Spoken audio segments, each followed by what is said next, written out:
ഗണപതയേ നമഃ. ഓം സംസരസ്വത്യേ നമഃ. ഓം ഗുരുഭ്യോ നമഃ. ഓം ബ്രഹ്മാ വിഷ്ണു രുദ്ര മഹേശ്വര സദാശിവ ദുർഗാ ലക്ഷ്മീ സരസ്വതി സാവിത്രി രാധാദേവ്യൈ നമഃ. ഓം പ്രസീദ വിശ്വേശ്വരി വിശ്വപ്രസീദേ പ്രസീദ വിശ്വേശ്വരി വേദരൂപിണി പ്രസീദ മായാമി മന്ത്രവിഗ്രഹേ പ്രസീദ സർവേശ്വരി സർവരൂപിണി. ഓം ശാന്തി ശാന്തി ശാന്തി. ഓം ആനോ ഭദ്രാഹ കൃതവോ ഇന്ദു വിശ്വദഃ. സദാശിവസമാരംഭാം ശങ്കരാചാര്യമധ്യമാം അസ്മദാചാര്യപര്യന്തം വന്ദേ ഗുരുപരമ്പരാം. സർവവേദാന്തസിദ്ധാന്തഗോചരം തമഗോചരം ഗോവിന്ദം പരമാനന്ദം സദ്ഗുരും പ്രണതോസ്മ്യഹം. ഓം ശ്രീ സദ്ഗുരുപരമാത്മനേ നമഃ. ഭക്തജനങ്ങൾ എല്ലാവർക്കും എൻ്റെ നമസ്കാരം. പരാശക്തിയുടെയും ആദിശങ്കര ഭഗവത്പാദരുടെയും അനുഗ്രഹത്താൽ നാം ഇപ്പോൾ സൗന്ദര്യലഹരി എന്ന മഹാസ്തോത്രത്തിൻ്റെ അർത്ഥമാഹാത്മ്യങ്ങളെക്കുറിച്ച് മനസ്സിലാക്കുകയാണ്. ഇന്ന് 41-ാമത്തെ ശ്ലോകമാകുന്നു. 1 മുതൽ 41 വരെയുള്ള ശ്ലോകങ്ങളെ ആനന്ദലഹരി എന്ന പേരിലാണ് അറിയപ്പെടുന്നത്. പക്ഷേ ഈ സ്തോത്രത്തിന് പൊതുവെ നൽകപ്പെട്ടിരിക്കുന്ന പേര് സൗന്ദര്യലഹരി എന്ന പേരാകുന്നു. കാരണം പരാശക്തിയുടെ അന്തർമുഖമായ ആരാധനയും ബഹിർമുഖമായിരിക്കുന്ന ആരാധനയും, ഈ 2 ആരാധനകളുടെയും വ്യത്യാസമനുസരിച്ചാണ് നാം ദൈവത്തെക്കുറിച്ച് അറിയുന്നത്. പൊതുവെ എല്ലാ ജനങ്ങളും ദൈവത്തെ അറിയുന്നത് ബഹിർമുഖമായിട്ടാണ്. മഹാത്മാക്കളും യോഗികളും മാത്രമാണ് അന്തർമുഖമായി ദൈവത്തെ ആരാധിച്ചിരുന്നത്. ഇന്നും അങ്ങനെ തന്നെയാണ്.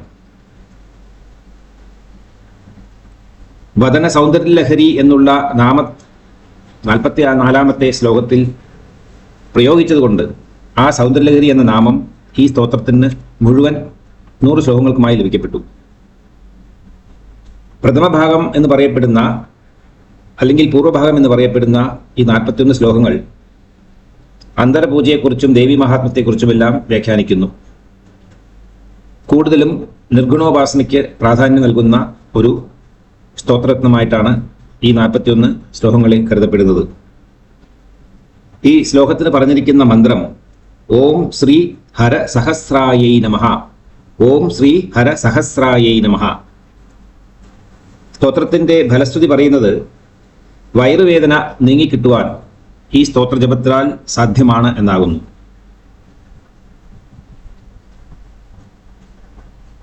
സങ്കല്പം ഉദര പീഡ നിവാരണാർത്ഥം ഏകചത്വാരിംശത് ശ്ലോകം ജപേത് എന്നുള്ള സങ്കല്പമാണ് പറയുന്നത്. സ്തോത്രത്തിലെ ആശയവിനിമയം മൂലാധാര ചക്രത്തിന്റെ മഹാത്മ്യത്തെക്കുറിച്ചാണ് വ്യാഖ്യാനിക്കുന്നത്. 36 മുതൽ 41 വരെയുള്ള ശ്ലോകങ്ങളിലായി ആജ്ഞാചക്രം മുതൽ തുടങ്ങി വിശുദ്ധി ചക്രം, അനാഹത ചക്രം, പിന്നീട് മണിപൂരക ചക്രം, സ്വാധിഷ്ഠാന ചക്രം, മൂലാധാര ചക്രം എന്നുള്ള ക്രമത്തിൽ, അവരോഹണ ക്രമത്തിൽ സമയാചാര പൂജ എങ്ങനെ ചെയ്യപ്പെടുന്നു, ആ ചെയ്യുമ്പോൾ ഉണ്ടാകുന്ന അനുഭവം എന്താണ് എന്നെല്ലാമാണ് ആദിശങ്കര ഭഗവത്പാദർ പരാശക്തിയെ കുറിച്ച് വ്യാഖ്യാനിക്കുന്നത്. അദ്ദേഹം പരാംബികയുടെ മുൻപിൽ ഇരുന്നുകൊണ്ട് ധ്യാനം ചെയ്തു നോക്കുമ്പോൾ പരാശക്തി അദ്ദേഹത്തിൻ്റെ ബുദ്ധിയിലൂടെ ഈ ലോകത്തിന് എന്താണ് ദൈവജ്ഞാനം, എങ്ങനെയാണ് അത് അറിയേണ്ടത് എന്നുള്ള മാർഗം ആദിശങ്കരൻ എന്നുള്ള ഒരു ഉപാധിയിലൂടെ ഈ ലോകത്തിന് സമർപ്പിക്കുന്നു. ദൈവം തന്നെയാണ് എല്ലാം നൽകുന്നതും ദൈവം തന്നെയാണ് എല്ലാം തിരിച്ചെടുക്കുന്നതും. എല്ലാറ്റിലും ദൈവം തന്നെയാണ് ഉള്ളത്. പക്ഷേ ഇത് മനസ്സിലാക്കാനുള്ള കഴിവ് എല്ലാവർക്കും ഇല്ല.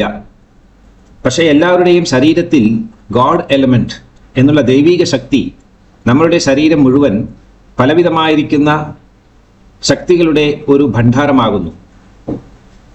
100 ട്രില്യൺ സെൽസ് ഉണ്ട് എന്നാണ് നമ്മളുടെ ശരീരത്തിനകത്ത് എന്ന് ഇന്നത്തെ ആധുനിക ലോകം കണ്ടെത്തിയിരിക്കുന്നത്. ജ്യോതിശാസ്ത്രത്തിലും മറ്റ് വേദാന്ത ശാസ്ത്രങ്ങളെല്ലാം നോക്കുകയാണെങ്കിലും ശരീരഘടന എന്ന് പറയുന്നത് ഒരു വിചിത്രമായ മഹാത്ഭുതത്തെ നൽകുന്ന ഒരു പ്രക്രിയയായിട്ടാണ് കണക്കാക്കപ്പെടുന്നത്. ആ മൂലാധാര ചക്രം ആധാര ചക്രമാകുന്നു. എല്ലാ ചക്രങ്ങൾക്കും അടിസ്ഥാനമായതുകൊണ്ട് ഇതിന് മൂലാധാര ചക്രം എന്ന് വിളിക്കപ്പെടുന്നു. നമ്മുടെ അവരോഹണ ക്രിയയിൽ അവസാനത്തെ ഭാഗമാകുന്നു ഈ മൂലാധാരം. മൂലാധാരത്തിൽ പരാശക്തി കുണ്ടലിനി എന്ന പേരിൽ വാസം ചെയ്യുന്നു. ജപിക്കേണ്ട രീതി രാവിലെ കിഴക്ക് മുഖമായിരുന്ന് അല്ലെങ്കിൽ വടക്ക് മുഖമായിരുന്നു കൊണ്ട് 30 ദിവസം 4000 പ്രാവശ്യം ഈ സ്തോത്രത്തെ ജപം ചെയ്ത് സിദ്ധി വരുത്തേണ്ടതാണ്. അങ്ങനെ സിദ്ധി വരുന്ന പക്ഷം വയറുവേദന, വയറ്റിൽ അസുഖങ്ങൾ വല്ലതുമുണ്ടെങ്കിൽ ഇതെല്ലാം അൾസർ, ഇങ്ങനെയുള്ള അസുഖങ്ങളെല്ലാം ഭേദമായി കിട്ടാൻ ഈ സ്തോത്രം ഉപകരിക്കുന്നു. നിവേദ്യം പൊങ്കൽ, തേൻ എന്നുള്ളവയാണ് നൽകേണ്ടത്. വിചിത്രമായിരിക്കുന്ന ഒരു ചക്രം, ഒരു യന്ത്രമാണ് ഭഗവത്പാദർ നൽകിയിരിക്കുന്നത്.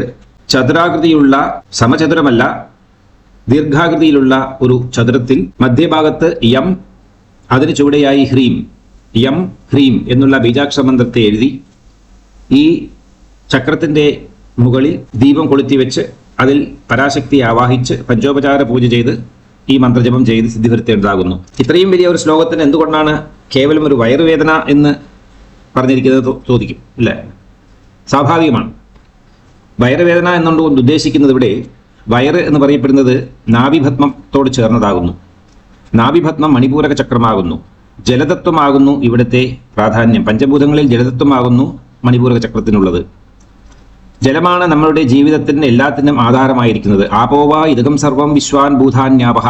എല്ലാറ്റിനും ഈ മണിപൂരക ചക്രം അല്ലെങ്കിൽ ജലതത്വം പ്രാധാന്യം അറിയിക്കുന്നു. ജീവിക്കുവാൻ വേണ്ടിയിട്ടും നല്ല ജീവിതം നയിക്കുവാൻ വേണ്ടിയും രോഗങ്ങളിൽ നിന്ന് മുക്തി നേടുവാൻ വേണ്ടിയിട്ടും പല രോഗങ്ങളും വന്നുകൂടുന്നതും ജലത്തിലൂടെയാകുന്നു. ജലത്തിൽ എല്ലാവരും അറിയാം, ജലത്തിന്റെ കോൺസ്റ്റിറ്റ്യൂഷൻ H2O, 2 ഹൈഡ്രജൻ ഒരു നൈട്രജൻ ചേർന്നതാണ്. ഈ നൈട്രജന് DNA-ക്കും വലിയ ബന്ധമുണ്ട്, ഒരു വലിയ റിലേഷൻഷിപ്പാണുള്ളത്. അപ്പോൾ പരാശക്തി മണിപൂരക ചക്രത്തിലൂടെ ശുദ്ധജലത്തെ ആകാശത്തിൽ നിന്നും കൊണ്ടുവന്ന് ഭൂമിയിലേക്ക് പതിപ്പിക്കുന്നു. ആ ശുദ്ധജലം സസ്യലാദികളെല്ലാം സേവിച്ച്, ജന്തുക്കളെല്ലാം സേവിച്ച് അതിലൂടെ ജീവകണങ്ങൾ നമ്മുടെ ശരീരത്തിനകത്തേക്ക് പറ്റിപ്പെടുന്നു. അങ്ങനെ നമുക്ക് പല വാസനകളും പല സ്വഭാവങ്ങളും പല ജീവിത രീതിയും എല്ലാം നാം നമ്മുടെ ശരീരത്തിലൂടെ തന്നെ മനസ്സിലാക്കുന്നു. ഒരു മനുഷ്യ ശരീരത്തിൽ 96 സിസ്റ്റങ്ങളാണ് പ്രീ ലോഡഡായിട്ട് വരുന്നത്. കുഞ്ഞ് ജനിക്കുമ്പോൾ തന്നെ 96 സിസ്റ്റത്തോടു കൂടിയിട്ടാണ് ഈ ശരീരം ജനിക്കുന്നത്. ആ സിസ്റ്റത്തിനകത്തെല്ലാം പ്രവർത്തിക്കുന്ന ഊർജ്ജധാതു എന്ന് പറയപ്പെടുന്നത് ഈ പരാശക്തിയുടെ അനുഗ്രഹം എന്ന പേരിൽ അറിയപ്പെടുന്ന മഴയിലൂടെ ശുദ്ധജലമായി വന്നു ചേരുന്ന ഒരു തത്വം, ഒരു എലിമെന്റ് ആകും. ഇത്രയും പ്രാധാന്യമാണ് ഈ ജലത്തിനും ആ ജലസംഭരണി എന്ന് പറയപ്പെടുന്ന മണിപൂരക ചക്രത്തിനും നൽകപ്പെട്ടിരിക്കുന്നത്. മണിപൂരക ചക്രത്തിൽ എന്തെങ്കിലും പ്രശ്നമുണ്ടെങ്കിൽ ആ ശരീരം എപ്പോഴും അസുഖത്തിന് കീഴടങ്ങുന്നു. പലവിധമായ അസുഖങ്ങൾ കാരണം ജീവിതത്തിൽ ഒരു സുഖവുമില്ലാതെ നശിച്ച് മരിച്ചു പോകുന്നു. അതുകൊണ്ടാണ് മണിപൂര ചക്രം വളരെ പ്രാധാന്യമുള്ളതാണ്. മണിപൂരക ചക്രത്തിൽ ചന്ദ്രകലാമണികളോടുകൂടിയ ചന്ദ്രക്കലകളെ കൊണ്ടാണ് പരാശക്തിക്ക് ധൂപദീപാനന്തര പൂജകളെല്ലാം ഉപാസികൻ മാനസിക രൂപമായി ചെയ്യപ്പെടുന്നത്. അപ്പോൾ മണിപൂരക ചക്രത്തിലെ പ്രശ്നങ്ങൾ തീർക്കാൻ ഈ സ്തോത്രം ഉപകരിക്കുന്നു. സാധാരണ വയറുവേദന നീങ്ങുന്നത് മാത്രമല്ല, അതായത് അത് വാച്യാർത്ഥം, അന്തരാർത്ഥം അല്ലെങ്കിൽ സൂക്ഷ്മാർത്ഥം എന്ന് പറയപ്പെടുന്ന അർത്ഥം മണിപൂരക ചക്രത്തിലെ പ്രശ്നങ്ങളെ മാറ്റിയെടുക്കാൻ ഈ സ്തോത്രപാരായണം ഉപകരിക്കുന്നു എന്നാണ് ദൈവിക ചിന്തയിലൂടെ നാം മനസ്സിലാക്കേണ്ടത്. സ്തോത്രം എന്ത് പറയുന്നു നോക്കാം. തവാധാരേ മൂലേ സഹ സമയയാ ലാസ്യപരയാ നവാത്മാനം മന്യേ നവരസ മഹാതാണ്ഡവനടം ഉഭാഭ്യാം മേധാഭ്യാം ഉദയ വിധമുദ്ദിശ്യ ധയയാ സനാഥാഭ്യാം ഝഞ്ചേ ജനക ജനനീ മജ്ജഗദിതം. തവാധാരേ മൂലേ സഹസമയയാ ലാസ്യപരയാ നവാത്മാനം മന്യേ നവരസ മഹാതാണ്ഡവനടം ഉഭാഭ്യാമേതാഭ്യാം ഉദയവിധമുദ്ദിശ്യ ദയയാ സനാഥാഭ്യാം ജജ്ഞേ ജനകജനനീ മജ്ജഗദിതം. തവാധാരേ മൂലേ, നിന്റെ മൂലാധാര പത്മത്തിൽ അല്ലെങ്കിൽ മൂലാധാര ചക്രത്തിൽ 4 ദളങ്ങളോട് കൂടിയതാകുന്നു മൂലാധാര ചക്രം. ആ 4 ദളങ്ങളോട് കൂടിയ മൂലാധാര ചക്രത്തിൽ സഹസമയയ, സമയ എന്ന ദേവിയോടുകൂടി ലാസ്യപരയ, നൃത്തപ്രിയനായ നവാത്മാനം മന്യേ, ആനന്ദഭൈരവനെ ഞാൻ ധ്യാനിക്കുന്നു.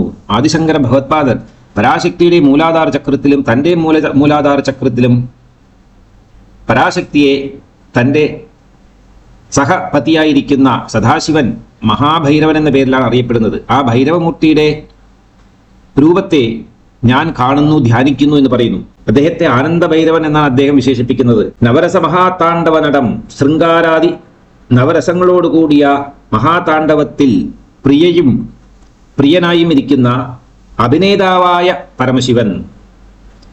ഉഭാഭ്യാമേതാഭ്യാം, നിങ്ങൾ രണ്ടുപേരും ചേർന്ന് ഉദയവിധിമുദ്ദിശ്യധയ പ്രളയകാലത്തിൽ നശിപ്പിക്കപ്പെട്ട അല്ലെങ്കിൽ നശിച്ചുപോയ ഈ ജഗത്തിന്റെ ഉൽപ്പത്തിയെക്കുറിച്ച് ഉദ്ധാരണം ചെയ്യുവാൻ വേണ്ടി ദയയോടുകൂടി സനാഥാഭ്യാം ജജ്ഞേ ദമ്പതികളായി ഭവിച്ചു നിങ്ങൾ. ഈ ജഗത്തെ പുനരുദ്ധാരണം ചെയ്യിക്കുവാൻ അല്ലെങ്കിൽ പുനഃസൃഷ്ടിയെ ആരംഭിക്കുവാൻ വേണ്ടി നിങ്ങൾ മാതാപിതാക്കളായി മാറപ്പെട്ടു എന്ന് ഞാൻ കരുതുന്നു. മാതാപിതാക്കളാണ് സന്താതികളെ ഉത്പാദനം ചെയ്യിപ്പിക്കുന്നത്. അതുകൊണ്ട് അദ്ദേഹം ദിവ്യദമ്പതികൾ എന്ന പേരിൽ ശിവശക്തികളെ പ്രശംസിക്കുന്നു.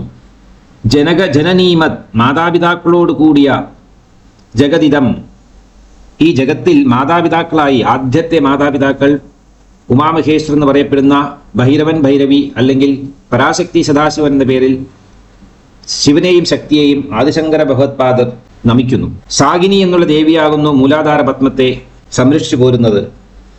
4 ദളങ്ങളുള്ള പത്മമാകുന്നു. ബിന്ദുസ്ഥാനമാണ് ഇവിടെ. 5 മുഖങ്ങളാണ് ഈ ദേവിക്കുള്ളത്. അസ്ഥിയാകുന്നു ധാതു. സപ്തധാതുക്കളിൽ അസ്ഥിധാതു. അസ്ഥിയാണ് വളരെ പ്രാധാന്യം.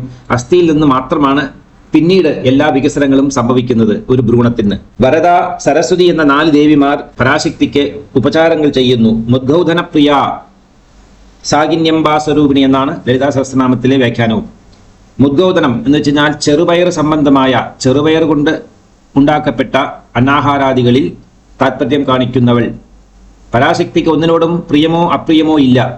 പക്ഷേ ഭക്തൻ ഭക്തിയോടുകൂടി ശക്തിക്ക് എന്തെങ്കിലും നിവേദനം ചെയ്യുമ്പോൾ ദേവിയുടെ മുഖഭാവത്തിൽ പുഞ്ചിരിപ്പോ ഹാസ്യമോ സന്തോഷമോ കാണുമ്പോൾ ഇദ്ദേഹം, ഈ സാധകൻ മനസ്സിലാക്കുന്നു പരാശക്തിക്ക് വളരെ പ്രിയമായിട്ടുണ്ട് എന്ന്.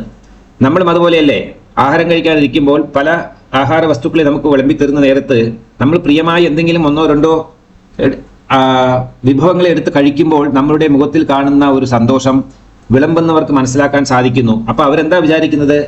ഈ ഊണ് കഴിക്കുന്ന ആൾക്ക് ഈ അന്നാഹാരം വളരെ ഇഷ്ടപ്പെട്ടു, അപ്പോൾ വീണ്ടും വീണ്ടും അതിടാൻ ശ്രമിക്കുന്നു. അതുപോലെയാണ് ഇവിടെ മനസ്സിലാക്കേണ്ടത്. അല്ലാണ്ട് ദൈവത്തിന് ഇഷ്ടാനിഷ്ടങ്ങൾ ഒന്നും തന്നെ ഇല്ല. ദൈവം ശരീരം എടുത്തുകൊണ്ട് വരുന്നതും ദിവ്യ ശരീരത്തോടു കൂടിയാണ്. ദിവ്യ ശരീരങ്ങൾക്ക് അന്നാഹാരാദികളിൽ താല്പര്യമുണ്ടാവില്ല. അതുകൊണ്ടല്ല അവരുടെ ശരീരം നിലനിൽക്കുന്നത്. ദിവ്യമല്ലാത്ത ശരീരത്തിന് മാത്രമാണ് ക്ഷുദ്ദാഹം എന്ന് പറയപ്പെടുന്ന വിശപ്പും ദാഹവും എല്ലാം ഉള്ളത്. ദിവ്യ ശരീരങ്ങൾക്കതില്ല. അവർ കാണുമ്പോൾ തന്നെ തൃപ്തി അടയുന്നു. അവർക്ക് കാണുമ്പോൾ, നമ്മൾ നൽകുന്ന നിവേദ്യത്തെ കാണുമ്പോൾ അവർക്കുണ്ടാകുന്ന തൃപ്തിയാണ് അവർ കഴിക്കുന്നത്. അതിനെയാണ് പ്രസാദം എന്ന് പറയുന്നത്. അതുവരെയ്ക്കും വെറും സാദമായിരുന്നു. ആ സാദത്തിനെ അവർ കണ്ണുകൊണ്ട് നോക്കിയപ്പോൾ അത് പ്രസാദമായി മാറി. തമിഴിലെ ചാദം എന്ന് പറയപ്പെടുന്നു, സംസ്കൃതത്തിൽ അന്നം എന്ന് പറയപ്പെടുന്നു, മലയാളത്തിൽ ചോറ് എന്ന് പറയപ്പെടുന്നു. അങ്ങനെ ആഹാരത്തിന് വന്നിരിക്കുന്ന പല നാമപ്രക്രിയകളാകുന്നതെല്ലാം. അതുകൊണ്ട് ചതുർമുഖങ്ങളോടുകൂടിയ ഈ സാഗിനി എന്ന ദേവിയുടെ പരിചരണത്തിലാണ് മൂലാധാര പത്മം സ്ഥിതി ചെയ്യുന്നത്. ആദിശങ്കര ഭഗവത്പാദർ പരാശക്തിയെ നോക്കി പറയുകയാണ്, അല്ലയോ ജഗദംബികെ മഹാത്രിപുരസുന്ദരി, മൂലാധാര ചക്രത്തിൽ നൃത്തപ്രിയയായ സമയ എന്ന ദേവിയോടുകൂടി, ഇവിടെ പരാശക്തിയെ സമയ എന്ന് വിളിക്കപ്പെടുന്നു, പരമേശ്വരനെ സമയൻ എന്ന് വിളിക്കപ്പെടുന്നു. ഈ സമയെയും സമയനെയും ആരാധിക്കുന്ന കൂട്ടരെ സമയികൾ എന്ന് പറയപ്പെടുന്നു. അങ്ങനെയാണ് സമയാചാര മതം എന്നുള്ള ഒരു മതം ഉണ്ടായിത്തീർന്നത്. സമയാചാര പൂജയാകുന്നു വളരെയധികം പ്രാധാന്യമുള്ളതും ശുദ്ധിയുള്ളതുമായ ദേവീ ഉപാസനയിലെ പൂജകൾ. അന്തർമുഖമായി ചെയ്യപ്പെടുന്ന ഉപാസനാക്രിയമാകുന്നു ഈ സമയപൂജ. സമയപൂജയെപ്പറ്റി വളരെയധികം 3-4 എപ്പിസോഡിൽ ഞാൻ വ്യാഖ്യാനം ചെയ്തിട്ടുണ്ട്. അതുകൊണ്ട് ഇവിടെ അതിനെക്കുറിച്ച് പരാമർശിക്കുന്നില്ല. സമയ എന്ന ദേവിയോടുകൂടി നവരസങ്ങളോട് ചേർന്ന മഹാതാണ്ഡവത്തിൽ അഭിനയിക്കുന്നവനായ ആനന്ദഭൈരവൻ. നവരസങ്ങളോടുകൂടി ചെയ്യപ്പെടുന്ന നൃത്തത്തിനെ മഹാതാണ്ഡവം എന്ന് വിളിക്കപ്പെടുന്നു. ആ മഹാതാണ്ഡവത്തിൽ അഭിനയിക്കാനെത്തുന്ന ആനന്ദഭൈരവനെ ഞാൻ ധ്യാനിക്കുന്നു. ശക്തി നൃത്തപ്രിയാകുന്നു. ശക്തി നൃത്തം ചെയ്യുമ്പോഴെല്ലാം ശിവൻ വന്ന് ചേർന്ന് നൃത്തം ചെയ്യുന്നു. ശിവൻ നൃത്തം ചെയ്യുമ്പോഴെല്ലാം ശക്തിയും വന്ന് നൃത്തം ചെയ്യുന്നു. പൊതുവേ നമുക്ക് മനസ്സിലാക്കാം, ജീവിതത്തിൽ ഒരു ഡാൻസർ വെറുതെ ഇങ്ങനെ പ്രാക്ടീസ് ചെയ്യുകയാണെങ്കിൽ പോലും അടുത്ത് ഡാൻസ് അറിയുന്ന വേറെ ആരെങ്കിലും ഉണ്ടെങ്കിലും അവരും അതുപോലെ തന്നെ ആംഗ്യങ്ങളെല്ലാം കാണിച്ച് അവരും സ്റ്റേജിൽ കയറി കളിക്കും. ഇത് സ്വാഭാവികമാണ് അല്ലേ? ഒരാൾ നീന്തുമ്പോൾ നീന്തൽ അറിയുന്ന ആൾ അടുത്തുണ്ടെങ്കിൽ അവർക്കും ഒരു പ്രേരണ തോന്നും, നമുക്ക് നീന്തി കളയാം എന്ന്. അതുപോലെ വിശക്കുമ്പോഴും വിശപ്പില്ലെങ്കിലും ആരെങ്കിലും ആഹാരം കഴിക്കുമ്പോൾ നമുക്ക് ആഹാരം കഴിക്കണമെന്ന് തോന്നും. ഇത് സ്വാഭാവികമാണ്. അതുപോലെ ശിവനും ശക്തിയും ഒരാൾക്കൊരാൾ പിരിക്കാൻ പറ്റാത്ത ഒരു സംഭവമായതുകൊണ്ട് ശിവൻ ചെയ്യുന്നതെല്ലാം ശക്തിയുടെ കർമ്മവും ശക്തി ചെയ്യുന്നതെല്ലാം ശിവന്റെ കർമ്മവുമായി തീരുന്നു. അങ്ങനെ ആനന്ദഭൈരവൻ മഹാതാണ്ഡവം ചെയ്യുന്നത് എന്തിനാണെന്ന് ചോദിക്കുകയാണെങ്കിൽ, പ്രളയകാലത്തിൽ നശിച്ച ഈ ജഗത്തിനെ ഉത്പത്തി ചെയ്യുവാൻ വേണ്ടി. ഈ ഉത്പത്തി ചെയ്യുവാൻ ആരാ പ്രേരിപ്പിച്ചത്? ശിവശക്തിയുക്തോ ഇതി ഭവതി ശക്തപ്രഭവിതും. അവിടെ പറയുന്നു, ശക്തി തൻ്റെ 3 ശക്തികളായിരിക്കുന്ന ക്രിയാശക്തി, ജ്ഞാനശക്തി, ഇച്ഛാശക്തി എന്നെല്ലാം പറയാറുണ്ടല്ലോ. അതുപോലെയുള്ള ആ ഇച്ഛാശക്തി, ഇച്ഛയെ പ്രകടിപ്പിക്കുമ്പോൾ സദാശിവം എന്ന് പറയപ്പെടുന്ന പൊട്ടൻഷ്യൽ എനർജിയെ, ഈ ഡൈനാമിക് എനർജി എന്ന് പറയപ്പെടുന്ന ചലനമുള്ള ശക്തി ചലിപ്പിച്ച് അദ്ദേഹത്തെ പൂർണ്ണമായിട്ടുള്ള എല്ലാ സൃഷ്ടിയിലേക്കും നയിപ്പിക്കുകയാണ്. ആദ്യം സ്ത്രീകൾ പുരുഷനെ വശീകരിക്കാൻ ചെയ്യുന്നത് ശൃംഗാര ചേഷ്ടയാകുന്നു. ഈ കരാട്ടയില് അല്ലെങ്കിൽ ഈ ഗുസ്തികളിലെ ഒരു വിദ്യ ഉണ്ടല്ലോ, 18 അടവ്. ആ 18ാമത്തെ അടവാണ് സ്ത്രീകൾ ആദ്യം പ്രയോഗിക്കുന്ന ശൃംഗാരരസം എന്ന് പറയപ്പെടുന്ന ശൃംഗാര രസസമ്പൂർണ ജയാജാലന്തരസ്ഥിതായേ നമഃ എന്ന് ലളിതാ സഹസ്രനാമത്തിൽ വ്യാഖ്യാനമുണ്ട്. അങ്ങനെ ശൃംഗാരസം പ്രകടിപ്പിക്കുമ്പോൾ ഉടനെ തന്നെ സദാശിവൻ എന്ന് പറയപ്പെടുന്ന ഈ ആനന്ദ ഭൈരവൻ നടനം ചെയ്യുന്നു. ഭഗവാന്റെ നടനം എന്ന് പറയപ്പെടുന്നത് വെറും നടനമല്ല, സൃഷ്ടിയെ ആണ് നടനം എന്ന് പറയുന്നത്. ഇവിടെ ഭഗവാൻ ഓരോന്നിനെയും സൃഷ്ടിക്കുന്നത് തൻ്റെ ആംഗ്യങ്ങളിലൂടെയും ആജ്ഞകളിലൂടെയുമാകുന്നു എന്നുള്ളതാണ് നമ്മൾ മനസ്സിലാക്കേണ്ടതായ രീതി. അതുകൊണ്ട് ഭാര്യയും ഭർത്താവുമായി ഈ ജഗത്തിനെ സൃഷ്ടിക്കുകയും ജഗത്തിൽ ഉൾപ്പെട്ട അണ്ടചരാചരങ്ങളിലെ സ്ഥാവരജംഗമങ്ങൾ എന്ന് പറയപ്പെടുന്ന ചലിക്കുന്നതും ചലിക്കാത്തതുമായ എല്ലാ വസ്തുക്കളെയും ഉത്പത്തി ചെയ്തത് അല്ലെങ്കിൽ പുനഃസൃഷ്ടി ചെയ്തത് ഇവർ രണ്ടുപേരും ആയതുകൊണ്ട് അവർ ലോകത്തിൽ ആദ്യത്തെ മാതാപിതാക്കളായി മാറപ്പെട്ടു. സാധാരണ മാതാപിതാക്കളല്ല, അവരെ അറിയുന്നത് ദിവ്യദമ്പതികൾ എന്ന പേരിലാണ് അറിയപ്പെടുന്നത്. അങ്ങനെ ദിവ്യദമ്പതികളായി അവരിരുവരും ചേർന്ന് ഈ ജഗത്തിനെ സൃഷ്ടിക്കുകയും ജഗത്തിലെ എല്ലാ സ്ഥാവരജംഗമങ്ങളെയും പുനഃസൃഷ്ടിക്കുകയും ചെയ്യുന്നു. പലതും ഉള്ളതാണ്, ഇല്ലാത്തതല്ല. പക്ഷേ മറഞ്ഞു, അതിനെ വീണ്ടും ജനിപ്പിച്ചു കൊണ്ടുവരികയാണ് ചെയ്യുന്നത്. നമ്മളുടെ ശരീരത്തിൽ ഒരു ആൺ പെൺ എന്ന് നോക്കുകയാണെങ്കിൽ പുരുഷന്റെ ശരീരത്തിൽ കോടിക്കണക്കിന് ബീജങ്ങളുണ്ട് അവന്റെ ശരീരം മുഴുവൻ. ഇന്നത്തെ ആധുനിക ലോകം കണ്ടുപിടിച്ചിരിക്കുന്നത് മെഡിക്കൽ സയൻസിൽ ഒരു സെക്കൻഡില് 3500 ശ്വേത അണുക്കൾ, അതായത് ബീജ അണുക്കളെയാണ് നമ്മളുടെ ഈ ടെസ്റ്റിക്കിൾസ് എന്ന് പറയുന്ന സ്ഥലത്ത് നിന്ന് ഉത്പാദനം ചെയ്യുന്നത്. അത് എവിടെയാണ് താമസിക്കുന്നത്? മൂലാധാര തത്വത്തിൽ. മൂലാധാരത്തിലാണ് ജീവനുള്ളത്. അവിടെയാണ് ഉത്പത്തിക്ക് കാരണമായിരിക്കുന്ന ബീജം വാസം ചെയ്യുന്നത്. ആ ബീജത്തെ സ്വീകരിച്ച് പോഷിപ്പിച്ച് വളർത്തിയെടുക്കാൻ ശക്തിയുള്ള സ്ത്രീകളിലെ നാദവും അവിടെ തന്നെയാണ് കുടികൊള്ളുന്നത്. അപ്പോൾ വളരെയേറെ പ്രാധാന്യം അർഹിക്കുന്ന ഈ മൂലാധാര ചക്രത്തിൽ സദാശിവൻ, പരാശക്തി എന്നുള്ള മഹാശക്തികൾ ഇരുവരും ചേർന്ന് മഹാതാണ്ഡവമാടുന്നു എന്ന് പറയുമ്പോൾ അതിൻ്റെ യഥാർത്ഥമായ അർത്ഥം സൃഷ്ടിക്കപ്പെടുന്നു. ലോകത്തിലെ മലകളെയും നദികളെയും വനങ്ങളെയും മൃഗങ്ങളെയും പഞ്ചഭൂതങ്ങളെയും എല്ലാവരെയും അവർ സൃഷ്ടിക്കുകയാണ് ചെയ്യുന്നത്. ആ സൃഷ്ടിക്രമത്തെയാണ് ഇവിടെ മഹാതാണ്ഡവം എന്ന് പറയപ്പെടുന്നത്. അങ്ങനെ നൃത്തത്തിൽ അതിപ്രീതിയോടുകൂടിയ ദേവിയോടൊന്നിച്ചാണ് മൂലാധാര ചക്രത്തിൽ ശൃംഗാര നവരസങ്ങളെ അനുഭവിപ്പിക്കുന്ന അത്യന്തം ദർശനീയമായ, കണ്ടു നിൽക്കാൻ അത്രയധികം അഴകാണ്, ഭംഗി. ആ അദ്ഭുത താണ്ഡവത്തിൽ അഭിനയിക്കുന്നവനായ ആനന്ദ ഭൈരവനെ ഞാൻ ധ്യാനിക്കുന്നു എന്ന് ഭഗവത്പാദർ പറയുന്നു. ഇവിടെ വേറെ ഒരു കാരണമുണ്ട്. അദ്ദേഹം ആനന്ദ ഭൈരവൻ എന്ന പരമേശ്വരനെ പുകഴ്ത്തി പറയാനുള്ള ഇനിയൊരു കാരണം എന്താണെന്ന് നോക്കുകയാണെങ്കിൽ, ഉത്തമയായ ഒരു സ്ത്രീ, പതിവ്രതയായ സ്ത്രീക്ക് തൻ്റെ ഭർത്താവിനെ പുകഴ്ത്തി പറയുമ്പോഴാണ് അവൾക്ക് യഥാർത്ഥമായ സന്തോഷം ഉണ്ടാകുന്നത്. അവരെക്കുറിച്ച് പറയുമ്പോഴല്ല. അവരെക്കുറിച്ച് പറയുമ്പോൾ ഒരു സ്ത്രീയെക്കുറിച്ചാണ് വ്യാഖ്യാനിക്കുന്നതെങ്കിൽ അതിന് പലവിധ അർത്ഥങ്ങൾ വരും. അവരെ വശീകരിക്കാൻ വേണ്ടി ഇവർ പറയുന്ന ചില കാപഠ്യങ്ങളാണ് എന്നുള്ളതെല്ലാം പലവിധമായ നെഗറ്റീവ് മീനിങ് പുറത്തു വരാൻ സാധ്യതയുണ്ട്. പക്ഷേ അങ്ങനെയുള്ള വിചാരത്തോടുകൂടിയല്ല ആദിശങ്കർ ഭഗവത്പാദർ ചെയ്യുന്നത്. കാരണം അദ്ദേഹം കുഞ്ഞാണ്, 14-16 വയസ്സുള്ളപ്പോഴാണ് മഹാകൈലാസത്തിൽ ചെന്ന് ശക്തി അദ്ദേഹം ദർശിക്കുന്നത്. അങ്ങനെ പിതാവായിരിക്കുന്ന ആദ്യം പിതാവിനെ നമസ്കരിച്ച് പിന്നെ മാതാവിനെ നമസ്കരിക്കുന്നു. പക്ഷേ പറയുമ്പോൾ മാതാപിതാ ഗുരു ദൈവം എന്ന് പറയുന്നു. എങ്കിലും പിതാവാണ് സർവം. പിതാവില്ലെങ്കിൽ ബീജമില്ല, ബീജമില്ലെങ്കിൽ വേറെ എന്തുണ്ടായിട്ടും കാര്യമില്ല. അങ്ങനെ നമ്മുടെ ശരീരം മുഴുവൻ തന്നെ ഈ ശിവശക്തി എന്ന് പറയപ്പെടുന്ന തത്വങ്ങളെ കൊണ്ട് മാത്രമാണ് നിറയ്ക്കപ്പെട്ടിരിക്കുന്നത്. നമ്മളിൽ എന്തെല്ലാം ഉണ്ടോ അതെല്ലാം ശിവൻ. ആ ഉള്ളതെല്ലാം എങ്ങനെ ആക്റ്റീവ് ആകുന്നുവോ, ചലിക്കുന്നുവോ, അതെല്ലാം ശക്തിയാണ്. അങ്ങനെ നെഗറ്റീവ് പോസിറ്റീവ് എന്ന് പറയപ്പെടുന്ന ആ ശിവശക്തി ഐക്യത്തിന്റെ മഹാത്മത്തെക്കുറിച്ചാണ് വ്യാഖ്യാനിച്ചത്. നവരസങ്ങളിലോട് കൂടിയിട്ടാണ് ഈ മഹാതാണ്ഡവം നടത്തുന്നത്, അല്ലേ? ആ നവരസങ്ങളോട് കൂടിയ നൃത്തത്തെയാണ് മഹാതാണ്ഡവം എന്ന് പറയപ്പെടുന്നത്. മനസ്സിലാക്കി നമ്മൾ. എന്താണ് ഈ നവരസങ്ങൾ?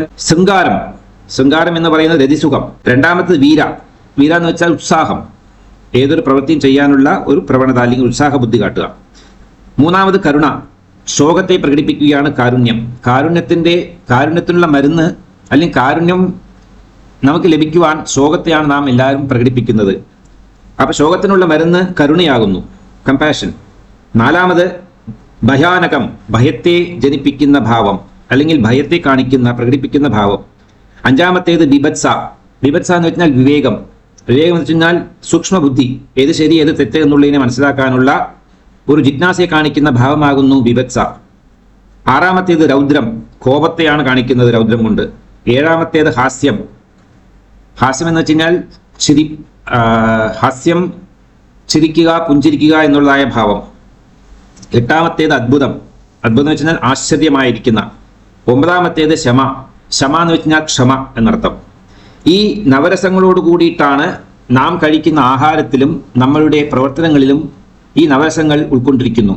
ഇതുപോലെ തന്നെയാണ് ഈ ലോകത്തിൽ ഇരിക്കുന്ന എല്ലാ സ്ഥാവര ജംഗങ്ങളെയും ഭഗവാൻ ചെയ്തിരിക്കുന്നത് ഈ 9 തത്വങ്ങളെ വെച്ചുകൊണ്ടാണ് എന്ന് മനസ്സിലാക്കണം. ഫോർ എക്സാമ്പിൾ, ശൃംഗാരരസം എന്ന് പറയുമ്പോൾ ഹൃതിസുഖം, ഒരാളെ കാണുമ്പോൾ ഉണ്ടാകുന്ന അനുഭവം അല്ലെങ്കിൽ ആ സുഖഭോഗങ്ങളെ കുറിച്ചുള്ള അറിവ്, അത് ഓട്ടോമാറ്റിക്കായിട്ട് വരാൻ. ആരും ഈ എഡ്യൂക്കേഷന് പോകാറില്ല ഹൃതിസുഖം അനുഭവിക്കാൻ. അത് പ്രകൃത്യാ വന്നോളും. അത് കാരണം എന്താണ്? ഈ ലോകത്തിലും നമ്മളിലും ഈ തത്വങ്ങൾ അല്ലെങ്കിൽ ഈ എലമെന്റ്സ് ഉള്ളതുകൊണ്ടാണ്. ഒരാൾ കാണുമ്പോൾ ഉണ്ടാകുന്ന അട്രാക്ഷൻ, അതാണ് രതിസുഖം. ഉത്സാഹം, ലോകം ഇന്നത്തെ പുരോഗമനത്തിലേക്ക് പോകുമ്പോൾ നമുക്ക് ഉത്സാഹത്തെക്കുറിച്ച് മനസ്സിലാക്കാം. കരുണ, ശോകം, പലവിധമായ ദുഃഖ കാരണങ്ങൾ അല്ലെങ്കിൽ ഈ പ്രപഞ്ചത്തിൽ തന്നെ പല സ്ഥലങ്ങളിൽ പോകുമ്പോൾ നമുക്ക് ദുഃഖത്തിന്റെ സ്ഥിതികളെല്ലാം മനസ്സിലാക്കാൻ സാധിക്കുന്നു. ചില സ്ഥലങ്ങളിൽ പോകുമ്പോൾ ഭയം, ഒരു വലിയ കാടിലൂടെ നമുക്ക് പോകുമ്പോൾ ഒരു ഭയമുണ്ടാവും. അത് പ്രകൃതിയിൽ നിന്ന് വരുന്ന ആ ഭയം നമ്മളെ തന്നെ ജനിപ്പിക്കുകയാണ് ചെയ്യുന്നത്. അല്ലെങ്കിൽ വലിയൊരു മലയുടെ മുകളിൽ കൂടി വണ്ടി ഓട്ടിക്കൊണ്ട് പോകുമ്പോൾ ചോടെ നോക്കുകയാണെങ്കിൽ വലിയ ഗർത്തം കാണാൻ സാധിക്കുന്നു. നാച്ചുറലി നമുക്കൊരു ഭയമുണ്ടാകും. അതുപോലെ പ്രകൃതിയിലെ പല സംഭവങ്ങളെയും ഈശ്വരൻ സൃഷ്ടിച്ചിരിക്കുന്നത് ഈ നവരസങ്ങളുടെ കോമ്പിനേഷനെ കൊണ്ടാണ്.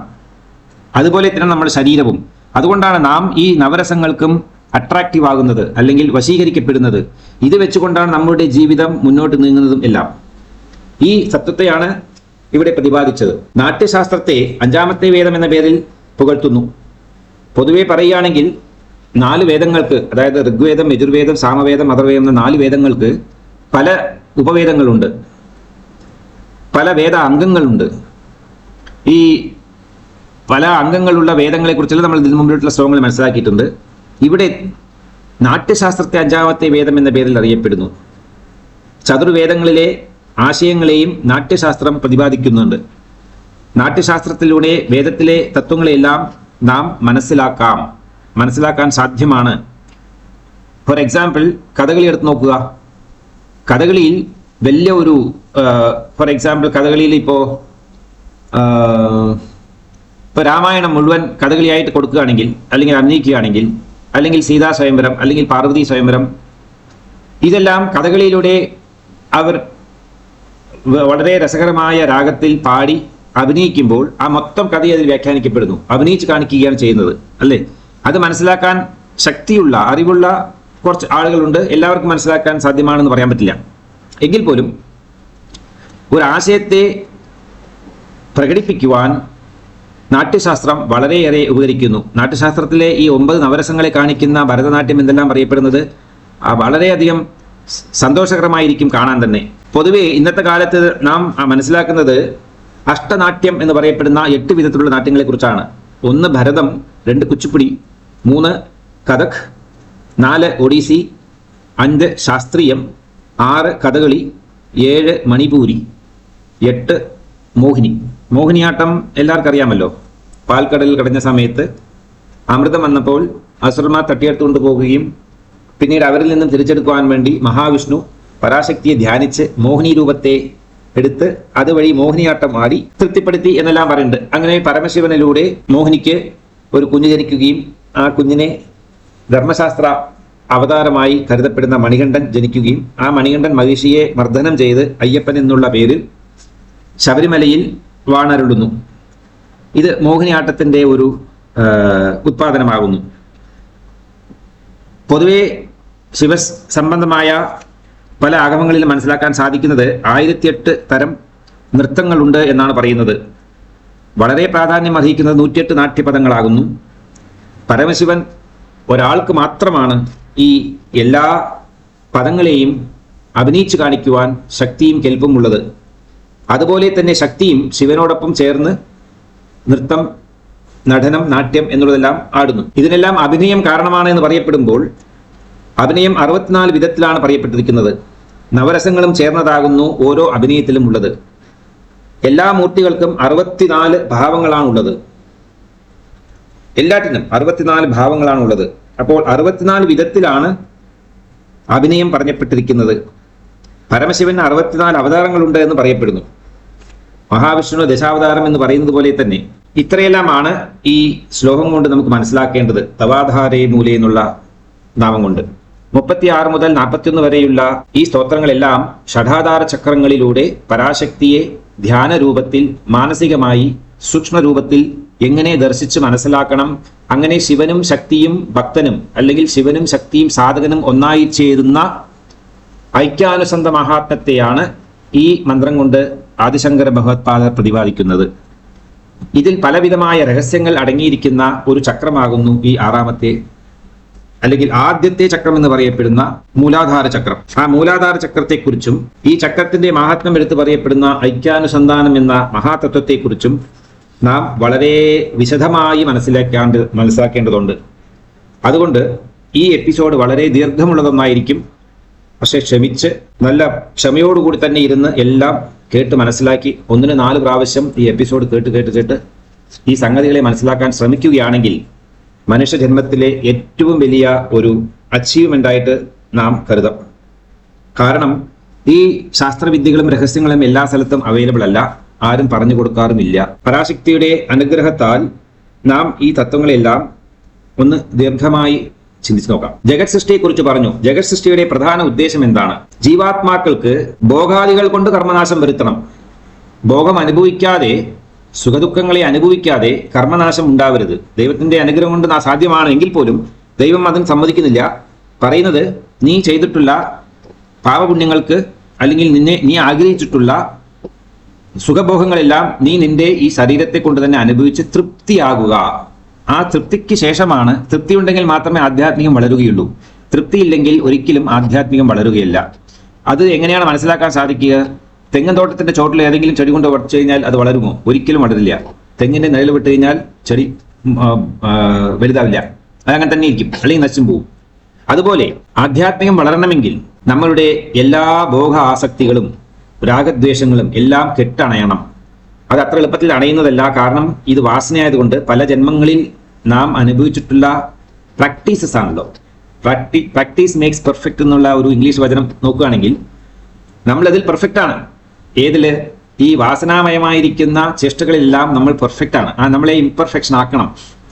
അപ്പോൾ നമ്മൾ സ്വീകരിച്ചു കൊണ്ടുവന്ന ഇത്രയും ദിവസത്തെ അനുഷ്ഠാനങ്ങളൊന്നും ശരിയല്ല. ശരിയായ മാർഗം ആധ്യാത്മികമാണ് എന്നുള്ള തത്വത്തെ മനസ്സിലാക്കുവാൻ പരാശക്തിയും ശിവനും ചേർന്ന് നടത്തുന്ന ഒരു നാടകമാണ് എന്ന് മനസ്സിലാക്കിയാൽ മതി. അങ്ങനെയുള്ള ഭക്തന്മാരെ നിത്യ ആനന്ദം നൽകുന്ന മോക്ഷത്തിലേക്ക് നയിക്കുക എന്നുള്ളതാണ് പ്രഥമ ഉദ്ദേശം. ഭൈരവൻ ഭൈരവി എന്ന ദിവ്യ ദമ്പതികൾ ശിവനും ശക്തിയും സ്വേച്ഛയാ മാതാപിതാക്കളായി ഭവിക്കുന്നു. ഇനി അഥവാ നമുക്ക് ജനിക്കണമെങ്കിൽ അമ്മയച്ഛൻ ഇല്ലല്ലോ എന്ന് വിചാരിക്കേണ്ട. ശിവനും ശക്തിയും തന്നെ ദൈവമായിരുന്നു കൊണ്ട് നമുക്ക് ജന്മം നൽകിക്കൊള്ളും. അല്ലെങ്കിൽ ഈ പ്രകൃതിയും ആകാശവും, ആകാശം ശിവനാണ്, പ്രകൃതി ശക്തിയാണ്.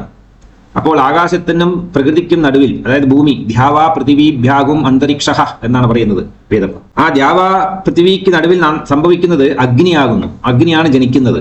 അപ്പോൾ ആ അഗ്നിജന്യം എന്ന് പറയുന്നത് ചൂട്, അല്ലെങ്കിൽ ഒരു സോർട്ട് ഓഫ് ഉഷ്ണം. നമ്മളുടെ ജീവൻ ചൂടുള്ളതാണ്. ആ ജീവൻ ചൂടുള്ളത് കൊണ്ടാണ് നമ്മളുടെ ശരീരം എപ്പോഴും ചൂടായിരിക്കുന്നത്. ശരീരത്തിൽ നിന്ന് വിട്ടുപോകുന്ന ജീവൻ, അല്ലെങ്കിൽ ജീവൻ ശരീരം വിട്ടുപോയി കഴിഞ്ഞാൽ ശരീരം തണുത്ത് വിറയ്ക്കുന്നു, ഐസ് മാതിരിയായി മുഷിഞ്ഞു പോകും. ആ ചൂടിനെ കുറിച്ചും വ്യാഖ്യാനിക്കുന്നുണ്ട്. ഇത് അഗ്നി ഉപനിഷത്തിൽ നമുക്ക് മനസ്സിലാക്കാം അധികമായി. അങ്ങനെ ശിവനും ശക്തിയും സ്വേച്ഛാ മാതാപിതാക്കളായി ഭവിക്കുന്നു. കാരണം പ്രളയകാലത്തിൽ ശക്തിയുടെ സ്വാത്മാവിൽ സംഹരിക്കപ്പെട്ട ജീവാത്മാക്കളാകുന്നു ഇതിനെല്ലാം കാരണം. പ്രപഞ്ച പുനഃസൃഷ്ടിയിൽ ജനിക്കുന്ന ജീവികൾ ശ്രീദേവിയുടെ കാരുണ്യം ഹേതുവായിക്കൊണ്ട്, അല്ലെങ്കിൽ കാരുണ്യം കൊണ്ട് മാത്രമാണ് ഈ അനുഭവത്തിന് കാരണമായി തീരുന്നത്. പ്രപഞ്ച സൃഷ്ടിയുടെ അവസാനത്തിൽ ജീവാത്മാക്കൾ എല്ലാവരും തന്നെ ശക്തിയിൽ ഐക്യമായിക്കൊള്ളണം. ശക്തിയിൽ നേരിട്ട് ഐക്യമായിട്ടില്ലെങ്കിൽ എങ്ങനെ സംഭവിക്കുന്നു വെച്ച് കഴിഞ്ഞാൽ അവർ ആരാധിക്കുന്ന ദൈവത്തിൻ്റെ അല്ലെങ്കിൽ ആ ക്ലൗഡ് അല്ലെങ്കിൽ ആ സ്ഥലത്തിന് ആ പരിമിതിയിൽ ദൈവമായിരിക്കുന്ന ഏത് ശക്തിയാണോ ആ ശക്തിയിൽ ഈ ആത്മാവ് ലയിക്കും. ആ ദൈവശക്തി അവരുടെ സീനിയറിലും അവരുടെ സീനിയറിലും അങ്ങനെ ഒടുവിൽ ശിവശക്തിയിൽ എല്ലാവരും ചേർന്ന് ലയിക്കുന്നു. രണ്ടാമത്തെ കാരണം അനേകം ജന്മങ്ങളിൽ ചെയ്തിട്ടുള്ള പുണ്യ പാപ രൂപ കർമ്മവാസനയോട് കൂടിയ ശിവശക്തികളിൽ ലയിച്ചിരിക്കുന്ന ജീവാത്മാക്കൾക്ക് മോക്ഷം നൽകുവാൻ വേണ്ടിയാണ്. കാരണം എല്ലാ ജീവാത്മാക്കൾക്കും ഒരേ ജന്മത്തിൽ തന്നെ ജീവസാക്ഷാത്കാരം വരണമെന്നുള്ള ആവശ്യമില്ല, ശ്രമിക്കാറുമില്ല പലരും. എന്നാൽ പ്രളയകാലത്തിൽ എല്ലാ ജീവികളെയും ശിവശക്തികൾ തന്നിൽ ഒടുക്കുന്നു.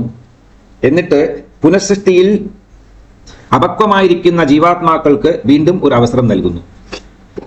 ഇത് മുമ്പിൽ പറഞ്ഞ ഒരു സ്റ്റേറ്റ്മെന്റ് തന്നെയാണ്. പലർക്കും അവനവൻ്റെ ആശാപൂർത്തി അല്ലെങ്കിൽ completion of desires full attainment വന്നോളണം എന്നുള്ള ആവശ്യമില്ല. കുറച്ച് പേർ പലത് ചെയ്തുകൊണ്ടിരിക്കുന്നുണ്ടാവും, ചിലർക്ക് ചെയ്ത് കഴിയാറായിട്ടുണ്ടാവും, ചിലത് കഴിഞ്ഞിട്ടില്ല, തൃപ്തിയായില്ല എന്നുള്ള പല തരത്തിലുള്ള ജീവരാശികളാണ് ഈ ലോകത്തിൽ കാണപ്പെടുന്നത്. അതിനു വേണ്ടിയിട്ട് ഇവരുടെ ഇഷ്ടത്തിന് വേണ്ടിയിട്ട് ഈ പ്രകൃതിയിലെ സൃഷ്ടി സംഹാരങ്ങൾ ചെയ്യാൻ സാധ്യമല്ല. ഭഗവാൻ സൃഷ്ടി സംഹാരങ്ങൾ ചെയ്തു വരുന്നു. അതിൻ്റെ നടുവിൽ നമ്മളെല്ലാവരും ഓരോ അഭിനേതാക്കളായി മാറപ്പെടുകയാണ് ചെയ്യുന്നത്. അപ്പോൾ പലർക്കും കർമ്മം പൂർണ്ണമായി ക്ഷയിച്ചിട്ടുണ്ടാവും, ചിലർക്ക് ക്ഷയിച്ചിട്ടുണ്ടാവില്ല. അങ്ങനെ അപക്വം എന്ന് പറയാൻ അതാണ് കാരണം. പൂർണ്ണമായതും അപൂർണമായതും എല്ലാം തന്നെ ശിവശക്തിയിൽ ചേരുന്നു. പരാശക്തി പറയുന്നത് ലളിതാ സഹസ്രനാമത്തിൽ പരാശക്തിയുടെ മൂക്കുത്തിക്കകത്ത് ആ മുത്തുച്ചിപ്പി മാതിരിയിലൊരു മൂക്കുത്തിയാണ്. പണ്ടത്തെ സ്ത്രീകളെല്ലാം ഈ മൂക്കുത്തി കാണാൻ ഇങ്ങനത്തെ ഇപ്പോഴൊന്നും ആ മൂക്കുത്തി കാണാറില്ല ആർക്കും. അതൊരു പേടകം പോലെയാണ്. അതിനകത്ത് കർമ്മവാസനയോട് കൂടിയ ജീവാത്മാക്കളെ എല്ലാം പരാശക്തി തൻ്റെ മൂക്കുത്തിയിൽ അടക്കി വയ്ക്കുന്നു. പിന്നീട് പുനഃസൃഷ്ടി കാലത്ത് ഈ മൂക്കുത്തിയിലെ ചിപ്പി തുറക്കുന്ന നേരത്ത് അതിലൂടെ എല്ലാ ജീവാത്മാക്കളും ആകാശത്തിലേക്ക് പറന്നു പോകുന്നു. ആകാശത്തിൽ നിന്ന് മഴ പെയ്യുന്ന നേരം ജീവകണങ്ങളോടുകൂടി ഭൂമിയിൽ പതിക്കുകയും സസ്യലാദികൾ വഴിയും മറ്റുള്ള ജീവരാശികൾ വഴിയും ത്രൂ കൺസംഷൻ അവർ ചെടികൊടികളെല്ലാം വേരിലൂടെ വലിച്ചെടുക്കും. മൃഗങ്ങളെല്ലാം പലതും തിന്നു വലിച്ചെടുക്കും. മനുഷ്യരും അതുപോലത്തെ മനുഷ്യൻ ശ്വാസത്തിലൂടെയും വലിച്ചെടുക്കാറുണ്ട്. വെള്ളം കുടിക്കുമ്പോൾ അതിലൂടെ പോകുന്നു. സസ്യലാദികളെല്ലാം നാം കഴിക്കുമ്പോൾ അതിലൂടെ ചെല്ലുന്നു. അങ്ങനെ ജീവകണങ്ങൾ നമ്മളുടെ ശരീരത്തിൽ കോടിക്കണക്കിന് ജീവകണങ്ങളാണ് ദിവസവും നമ്മൾ തിന്നുകൊണ്ടിരിക്കുന്നത്. അവരെല്ലാവരും 30 ദിവസം കൊണ്ട് ശ്വേതാണുക്കൾ എന്ന് പറയപ്പെടുന്ന, വീര്യം എന്ന് പറയപ്പെടുന്ന, ബിന്ദു എന്ന് പറയപ്പെടുന്ന, ഇംഗ്ലീഷിൽ സെമൻ എന്ന് പറയപ്പെടുന്നു, അങ്ങനെ ബീജമായി തീരുന്നു. ആ ബീജം ഒരു ആഹാരം കഴിക്കുമ്പോൾ 30ാമത്തെ ദിവസം മാത്രമാണ്. 30 ദിവസം ഇറ്റ് അണ്ടർഗോസ് പ്രോസസ്. അത് റിഫൈനറി കൂടി പോയിക്കൊണ്ടേയിരിക്കും. 30ാമത്തെ ദിവസം അതിന് ഈ സ്ഥാനം കിട്ടുന്നു. എന്താണ്? ബീജം എന്നുള്ള ഒരു അവസ്ഥയിൽ എത്തിച്ചേരുന്നു. ആ ബീജത്തെ സ്ത്രീയുടെ നാദവുമായി ചേർക്കുമ്പോൾ അതിൽ നിന്നൊരു കുഞ്ഞ് ജാതമാകുന്നു. ഇതാണ് പ്രോസസ്, പ്രക്രിയ. ഇതിനെ പരിണാമം എന്നും പറയാം. അപ്പോൾ ശക്തിയുടെ മൂക്കുത്തിയിൽ നിന്നും പുറത്തു വന്ന, ശക്തിയുടെ മൂക്കുത്തി എന്ന് പറയുന്നത് ശുക്രനക്ഷത്രത്തെയാണ് പ്രതിപാദിക്കുന്നത്. ലളിതാ സഹസ്രനാമത്തിൽ കാണാം. ശുക്രനക്ഷത്രത്തെ അധികരിക്കുന്ന പ്രകാശമേറിയ പരാശക്തിയുടെ മൂക്കുത്തി എന്ന് പറയും. നാസാഗ്രത്തിൽ നിന്ന് ജ്വലിക്കുന്ന ഈ ശക്തി എല്ലാവർക്കും അറിയാലോ. ശുക്രനാണ്, അത് ഞാൻ വ്യാഖ്യാനിച്ചിട്ടുണ്ട് മുമ്പിലത്തെ എപ്പിസോഡിൽ. ശുക്രനാണ് എല്ലാ ജീവങ്ങൾക്കും കാരണം ശുക്രനെ ശുക്ലം എന്നും അറിയപ്പെടുന്നു. ആ ശുക്ലം തന്നെയാണ് ബീജം. ആ ബീജമാണ് ബിന്ദു, അതാണ് ശിവൻ. അങ്ങനെ ഈ 2 കാരണങ്ങളാണ് മോക്ഷത്തിന് കാരണം. ഒന്ന് ഭോഗാദികൾ കൊണ്ട് കർമ്മനാശം വരുത്തി മോക്ഷം ലഭിക്കുക. ഇനിയൊന്ന് ശക്തികളിൽ ലയിച്ചിരിക്കുന്ന ജീവാത്മാക്കൾക്ക് മോക്ഷം നൽകുക. 36 മുതൽ 41 വരെയുള്ള 6 ശ്ലോകങ്ങൾ സമയാചാര ആന്തരിക പൂജയുടെ ശിവശക്തി ദർശനത്തെക്കുറിച്ചാണ് വിവരിക്കപ്പെടുന്നത്. ശിവശക്തികളെ സമയന്മാർ എന്നും അവരെ ആരാധിക്കുന്നവരെ സമയികൾ എന്നും വിളിക്കുന്നു. സമയപൂജയിൽ ശിവശക്തികൾക്ക് സാധകൻ മാനസപൂജയാണ് നൽകുന്നത്. ജഗത്തിൽ ഉത്പാദിക്കപ്പെട്ട ഒരു വസ്തുവിനെയും ഈ പൂജയിൽ ഉൾക്കൊള്ളിക്കാറില്ല. അതുകൊണ്ട് സമയാചാര പൂജ എപ്പോഴും സർവദാ ശുദ്ധിയാകുന്നു. അതിൽ ധൂപം, ദീപം, നിവേദ്യം ഒന്നിനും ഒരു വസ്തുക്കളും ആവശ്യമില്ല. എല്ലാം മാനസിക രൂപത്തിലാണ് സമർപ്പിക്കുന്നത്. അതുകൊണ്ടാണ് ഇതിന് പരിശുദ്ധം എന്ന് പറയപ്പെടുന്നത്. കാരണം നമ്മൾ പുറത്തുനിന്നുള്ള ഒരു വസ്തുവിനെ സ്വീകരിക്കുകയാണെങ്കിൽ അതിന് പലവിധമായ പ്രധാനപ്പെട്ട 5 ശുദ്ധികളുണ്ട്. ദ്രവ്യശുദ്ധി, കർമ്മശുദ്ധി, വാക്ശുദ്ധി, മനഃശുദ്ധി, ഇച്ഛാശുദ്ധി എന്ന് പറയപ്പെടുന്ന 5 പ്രധാന ശുദ്ധികൾ ആവശ്യമാണ്. അതൊരിക്കലും ഉണ്ടാവുന്നതല്ല. കർമ്മശുദ്ധി ഉണ്ടെങ്കിൽ വാസനാശുദ്ധി ഉണ്ടാവില്ല, വാസനാശുദ്ധി ഉണ്ടെങ്കിൽ ദ്രവ്യശുദ്ധി ഉണ്ടാവില്ല, എന്തെങ്കിലുമൊക്കെ പ്രശ്നങ്ങൾ കാണും. പക്ഷെ മാനസ പൂജയിൽ അതെന്തും ആവശ്യമില്ല. അതങ്ങനെ ഇരുന്ന് അമ്മയും കുഞ്ഞും തനിച്ചിരുന്ന് സംസാരിക്കുന്നത് പോലെ പരാശക്തിയുടെ മുമ്പിൽ ഇരുന്നുകൊണ്ട് നമുക്ക് എന്തെല്ലാം തോന്നുന്നു അതെല്ലാം വിളിച്ചു പറയുക. എങ്ങനെയെല്ലാം ശക്തി ആരാധിക്കാൻ സാധ്യമാണോ അതുപോലെയെല്ലാം ആരാധിക്കുക. ഇത് തന്നെ ചെയ്തു കഴിഞ്ഞാൽ മതി. ഇതന്നെയാണ് സമയാധാര പൂജയുടെ തുടക്കം എന്ന് നമുക്കറിയാം. പിന്നീട് ഗുരുമുഖാന്തരമാണ് മൂലാധാര പത്മം, സ്വാധിഷ്ഠാന ചക്രം, മണിപൂരം എന്നുള്ള പടിപ്പടിപ്പടിയായിട്ടുള്ള ഈ കുണ്ടലിനി ശക്തിയുടെ അവരോഹണത്തെക്കുറിച്ചും ആരോഹണത്തെക്കുറിച്ചുമുള്ള വിവരങ്ങളിലൂടെ പൂജാ സമ്പ്രദായങ്ങളെ നാം അനുഷ്ഠിക്കേണ്ടത്. സമയ എന്ന് വെച്ച് കഴിഞ്ഞാൽ ശക്തി, സമയൻ എന്ന് വെച്ച് കഴിഞ്ഞാൽ ശിവൻ. അങ്ങനെ ശക്തിയെയും ശിവനെയും, അതായത് സമയെയും സമയനെയും സാധകൻ തന്നെ ശിവശക്തികളെയും അഭേദമായി ഉപാസനയിലൂടെ ബന്ധപ്പെടുത്തുന്ന ബന്ധത്തിനാണ് പ്രാധാന്യം നൽകിയിരിക്കുന്നത് ഈ സമയാചാര പൂജയിൽ. ശിവശക്തി സാമരസ്യം 5 വിധത്തിലാണ് എന്ന് പറയപ്പെടുന്നു. സാമരസ്യപരായണായേ നമഃ എന്ന ലളിതാ സഹസ്രനാമത്തിൽ ഒരു പുണ്യനാമമുണ്ട്. ശിവശക്തി സാമരസ്യം എന്ന് പറയപ്പെടുന്നത് പഞ്ചേശ്വര കൃത്യങ്ങളിൽ ആണ് അടക്കമാകുന്നത്. പഞ്ചേശ്വര കൃത്യങ്ങൾ എന്ന് പറയപ്പെടുന്നത് സൃഷ്ടി, സ്ഥിതി, സംഹാരം, തിരോധാനം, അനുഗ്രഹം എന്നുള്ള 5 കൃത്യങ്ങളാകുന്നു. ശിവൻ എപ്പോഴെല്ലാം സൃഷ്ടി, സ്ഥിതി, സംഹാര, തിരോധാനങ്ങൾ ചെയ്യുന്നുവോ അപ്പോഴെല്ലാം ശക്തി ശിവന് കൂട്ടുനിൽക്കുകയും അതുപോലെ തന്നെ ശക്തി ഈ പ്രയോഗങ്ങളെ ചെയ്യുമ്പോൾ ശിവൻ കൂട്ടുനിൽക്കുകയും ചെയ്യുന്നു. ഇവർ രണ്ടുപേരും കൂടി ചേർന്ന് എപ്പോഴും പൂർണ്ണ സാമ്യതയാണ്. 50-50, 100% 50-50 ആണ്. അതിൽ 49.5, 51.5 അങ്ങനെ വ്യത്യാസമൊന്നുമില്ല. അബ്സല്യൂട്ട്ലി 50-50. ഒന്നിന്റെ രണ്ട് പാതിയാണ് ശിവനും ശക്തിയും, സമപാതിയാകുന്നു. ഇതാണ് ഇവർ രണ്ടുപേരും തമ്മിലുള്ള സാമരസ്യം എന്ന് പറയാൻ കാരണം. ഈ രണ്ടുപേരും ഒന്നോടൊന്ന് വിഭജിക്കാൻ പറ്റാത്ത രീതിയിൽ സാമരസ്യം ഉള്ളതുകൊണ്ടാണ് പ്രപഞ്ച സൃഷ്ടിയിൽ പെർഫെക്ഷൻ കാണാൻ സാധിക്കുന്നത്. ഭാര്യാഭർത്താക്കന്മാരും അതുപോലെ തന്നെ ഒരുത്തർക്കൊരുത്തർ നല്ല സ്നേഹത്തോടു കൂടിയാണ് ഗർഭധാനം ചെയ്യുന്നതെങ്കിൽ നല്ല സത്പുത്രാദികളെ ജനിപ്പിക്കാൻ സാധ്യമായി തീരും. സമയപൂജ എന്ന് പറയപ്പെടുന്ന ഈ സമ്പ്രദായം 4 ഐക്യാനുസന്ധാന രൂപത്തിലാണ് പ്രതിപാദിപ്പിക്കുന്നത്. ശിവനും ശക്തിയും ഏത് വിധത്തിലും ഒന്നാകുന്നു, അവരൊരിക്കലും രണ്ടല്ല. ഈ സത്യത്തെ മനസ്സിലാക്കുന്ന ഉപാസനാക്രമത്തെയാണ് ഐക്യാനുസന്ധാനം എന്ന് പറയപ്പെടുന്നത്. ഐക്യാനുസന്ധാനത്തിലാണ് മൊത്തം നമ്മളുടെ ഉപാസന കിടക്കുന്നത്. ഐക്യാനുസന്ധാനത്തെക്കുറിച്ച് മനസ്സിലാക്കുന്നതിന് മുമ്പിൽ ലളിതാ സഹസ്രനാമത്തിൽ പരാശക്തിയെ അല്ലെങ്കിൽ മഹാത്രിപുര സുന്ദരിയെ സദാശിവൈക്യത്തെ മനസ്സിലാക്കുവാൻ 14 അധ്യായങ്ങളാണ് നൽകിയത്. ഞാൻ എപ്പോഴും അതിനെ ഒരു മന്ത്രരൂപത്തിലാണ് പറയാറുള്ളത്. എങ്ങനെ നോക്കുകയാണെങ്കിൽ ഓം ശ്രീമാതൃവതാരുണ്യേന്മോ നമഃ, ഓം പണ്ഡാസർവരുണ്യേന്മ മന്ത്രോണ്യേം കുണ്ടലിനീരുണ്യേന്മ ഭക്താനുഗ്രഹണം ഗുണോപാസനം സഗുണോപാസനം ജപ്മസ്രുണ്യേന്മ ക്ഷേത്രജ്ഞവീടാനും ദേവദാശ്രുണ്യേന്മ യോഗിനിന്യാശ്രുണ്യ ബോധിവിസ്താർ മാർഗഭേദ സാമരസ്യശ്വരൂണ്യം ശിവശക്തിക്കിരുണ്യേന്മോ നമഃ എന്നുള്ള 14 അധ്യായങ്ങളാണ്. 14 മാർഗങ്ങളിലൂടെ പരാശക്തിയായി എന്നെ നീ സാക്ഷാത്കരിക്കാൻ ശ്രമിക്കുക എന്നുള്ളതാണ് അതിലെ പ്രതിപാദ്യം. ആദ്യത്തെ അധ്യായം മാതുരവതാരം, സ്വന്തം മാതാവായി നീ കരുതുക, അല്ലെങ്കിൽ ഈ പ്രപഞ്ചത്തിന്റെ മാതാവാണ് ഞാൻ എന്നുള്ളതിനെ കുറിച്ച് മനസ്സിലാക്കുക. ഇതാണ് ആദ്യത്തേത്. പിന്നെ പരാശക്തിയുടെ വീട്ടുപേരും പരാശക്തി എവിടെ താമസിക്കുന്നു, ശ്രീവൻ നഗര വർണ്ണന എന്നാണ് രണ്ടാമത്തെ ഉപാസന. അപ്പോൾ ഈ പ്രകൃതിയിൽ കാണപ്പെടുന്ന എല്ലാ വിഭവങ്ങളെയും വൈഭവങ്ങളെയും നീ ദൈവമായി കരുതിക്കൊണ്ട് അതിലൂടെ സാക്ഷാത്കാരം നേടുക. എങ്ങനെ 14 അധ്യായം. ഇവിടെ സൗന്ദര്യലഹരിയിൽ 7 തത്വങ്ങളെയാണ്, അല്ലെങ്കിൽ 7 ചാപ്റ്റേഴ്സ് എന്ന് പറയാം. ഇതിലൂടെയാണ് നാം പരാശക്തിയെ ആരാണ് എന്ന് മനസ്സിലാക്കുന്നത്. ലളിതാ സഹസ്രനാമത്തിൽ എത്രത്തോളം ലളിതമാണോ അത്രത്തോളം കഠിനമാണ് സൗന്ദര്യലഹരി, ഈ ആനന്ദലഹരി എന്ന് പറയപ്പെടുന്ന ഈ പൂർവ്വഭാഗത്തിൽ. ആദ്യം നമ്മൾ ഈ 7 തത്വങ്ങൾ എന്താണെന്ന് മനസ്സിലാക്കാം. 1, കൗളമാർഗ സമയപൂജാവിധാനം. ഇതിലൂടെ പരാശക്തിയെ മനസ്സിലാക്കുക. എങ്ങനെയാണ് മനസ്സിലാക്കേണ്ട? കുണ്ടലിനി യോഗമാണ് ഇതിന് പ്രാധാന്യം. ഷഡാധാര ചക്രങ്ങളിലും ശ്രീചക്ര പൂജ ചെയ്ത് അതിലൂടെ ശക്തിക്കും ശിവനും സാധകനും ഈക്വാലിറ്റി, ഒരുത്തർക്കൊരുത്തർ ബന്ധപ്പെട്ടവരാണ് എന്നുള്ള ഒരു സാക്ഷാത്കാരമാണ് ഐക്യാനുസന്ധാനത്തിന്റെ പ്രഥമാധ്യായം എന്ന് പറയപ്പെടുന്നത്. രണ്ടാമത്തേത് ഗ്രന്ഥിത്രയം. ഗ്രന്ഥിത്രയം എന്ന ഉപാസന. ഗ്രന്ഥിത്രയം എന്ന് വെച്ചാൽ 3 ഗ്രന്ഥികളുണ്ട്. ബ്രഹ്മഗ്രന്ഥി, വിഷ്ണുഗ്രന്ഥി, രുദ്രഗ്രന്ഥി.